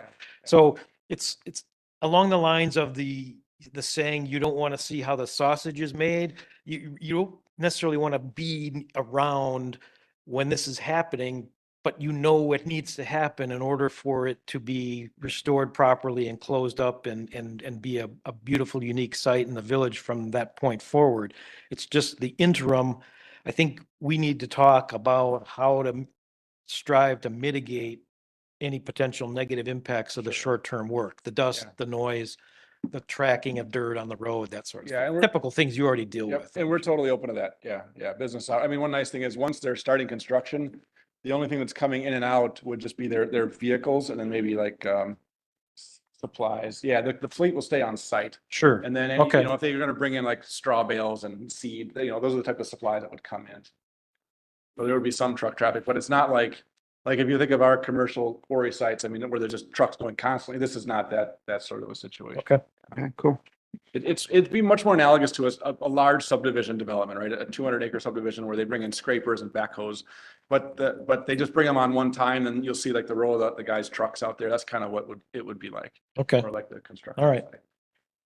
Excellent. Do you have any sort of a time frame in mind for actual development as a residential development? I mean, is it certainly not any sooner than 2024? No, that's right. Yeah. So I don't think we do. Yeah, we don't. We just want to get it growing and probably sometime in the future we'll get a wild bug and decide to build. But Heidi and I both just did homes and we're not too far away. We live in Richfield, so we'll probably just fish there and Okay. we'll see. Yeah. Hopefully our kids don't all fall in love and move to California or something and they can enjoy it too. No. Well, Any other- Colorado's the hot spot now. Other questions, comments? No? Well, again, thank you for restoring this back to something that's going to be pleasant to look at and not be the scar that it has been for a number of years. So Thanks for we hearing appreciate about that. it. Yeah. So we'll talk. I think the next logical step is you're going to need, I'm going to say, a grading and erosion control plan under the village regulations. I don't know if there's something in the state statute that trumps our ability or preempts our ability to require that. No, Where there's we really, would no, there's spell it? really not. And the restoration plans themselves are the mass grading and erosion control and stabilization and vegetation plans. So those have been developed to this point. That's what's sort of being used as the basis for the contractors that are looking at this now, realizing this is going to be months of activity. You're looking at hundreds of thousands of yards of earthwork movement here. So yeah, it'll be a mass grading operation with a fleet of machines on site for a chunk of this summer to position for the next layer of the restoration, which is sort of like the sort of cover crop. There's a series of planting, a series of crops that need to be introduced onto the property. They need time to grow and die, and then something else can grow and die. So it's years to sort of let the natural cycle kind of build on itself and really start to restore the land. So the goal initially is all the reshaping that's going to be done to take this very unnatural landform as it exists today and soften it, that's So- really what we're looking at this summer. Arguably, you don't need anything more from the village other than approving your grading plan. We don't believe we do, so we're here really just because there's gonna be a lot going on. And this is sort of, everybody should know that this is going to Yes. be happening. And that's why you suggested we be here. Right. Tonight to sort of have it as a consult, to have it be an introduction to, it's not going to be that anymore. We're going to start reworking the land and bringing it back. Now, I'll say this. clearly your ability to develop it in some way, once it's been restored, is going to be dependent upon getting zoning approval. And in order to get zoning approval under a PDD, you need probably a little bit more detail than what you currently have. So maybe that's a step that's a little bit down the road. Do you feel comfortable just jumping into getting the grading plan and moving forward? Or do you want something from the village, some more definitive approval of your master development plan and restoration plan that you've presented tonight? You want us to take a formal action? That We're not expecting formal action. Okay. I I don't know if you needed a level of comfort of where, I know- I don't know. It seems like, and you can step in here, Hans, but that, this has been a goal of the families for some time. Yeah. And you're ready to do it. And the goal being restoring the site into a more natural place. And some future life, you recognize that it absolutely could have a future life. When it becomes that future is totally unclear right now and not at the front line. Yeah, our thought was, if you're gonna regrade it, you gotta at least have a concept of what it could be. And just basically like stuff up on those two upland areas that probably is residential is just kind of our placeholder concept, and we're comfortable with that. Just because we didn't want to like do all this grading and then 5 years later say, I don't know, it wants to be an office park, and then oh shoot, we got to cut all this stuff a different way. So having a concept, I think, was okay for us. And again, it's probably going to be that. So if we want to, if you guys would like to go down the PDD route, I think I'm okay with that too. I think it just kind of brings some of those discussions forward. So instead of meeting in 2 years, we're just having those discussions now. But I'm certainly open to that as well. But our goal, because this restoration and getting the plants going, it's going to take some time. So we just wanted to get rolling on that for sure. And then just have like, is it generally okay to have two building areas so that when we're cutting these slopes, it kind of makes sense with something in the future? Because what I don't want to do is cut something and then we got to come in and just tear it all apart, and all these trees we planted that are finally taking off, it just seems silly to do. So we just want to like really be thoughtful about what could be there. I give ourselves a touch of flexibility, but again, if we want to pin it down, I think that's fine. It'd be an awesome site for 18 homes. It'd be an awesome site for a lot of stuff. So, Right. but we're open to that. I mean, and at this point, the intention is the roads, everything would be private. So there wouldn't be a public street design that you'd have to meet. You could have it as steep of driveway as you want, arguably. But Yeah, with the we've laid out, we've been respectful to what the village standards are. So vertical curves and slopes, the steepness of those slopes that have all been considered. But I think conceptually, the idea here is private. Yeah. what, just out of curiosity, the elevation change from Appleton Avenue to the top of the water, do you have an idea? 31 points.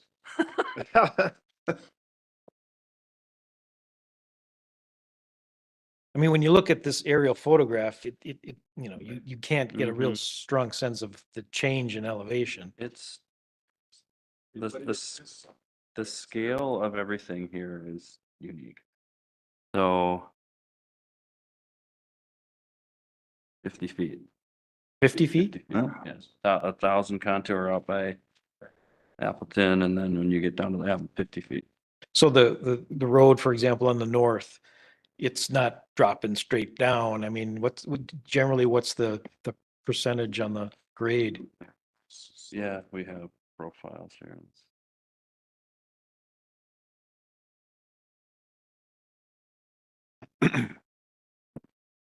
4% is what we've designed it Okay. at this point. So it's a very soft. I mean, Sure. you could go to 8 to 10% and still it's very drivable.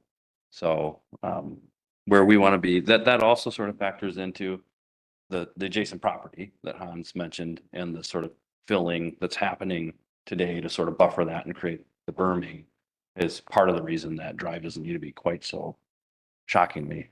Now, for the residential areas to the north and to the south, we refer to them as the upland restoration, but that doesn't mean they're sitting up really high, right? They're going to be slightly No, higher it's than the just in elevation terms of the water? There is, you could think of it as like, vegetation zones. You know, there is a certain type of vegetation that is gonna be introduced and intentionally encouraged to be growing sort of down closer along the water line versus the wooded areas that will remain, or there's some grading adjacent and then they will be planted so that you get more tree growth happening Right. again. Upland simply mean like upland lowland, just simply mean like plateau, plain, Sure. prairie, you know, it's a larger So field. those residential areas, you have them sort of stepped so that closer to the water, it's lower than the lots or building pads Quite a bit. on the other side. Yeah, those two upland areas and their elevations in relation to the water line, way above. Okay. Yeah. Nice view. Could be some very The nice. goal is views, 50 yeah. years from now to not even know it was a gravel pit. Perhaps, right.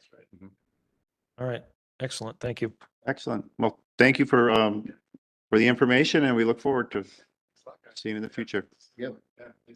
Have a good night. That takes care of all items on tonight's agenda under new business. The only announcement I have to make is the Plan Commission meeting that is scheduled for April 24th at 6:30 PM here at the Village Hall Boardroom. Any other announcements? No other announcements? We can be adjourned. Thank you all for coming tonight. Thank you all for watching, and have a good night.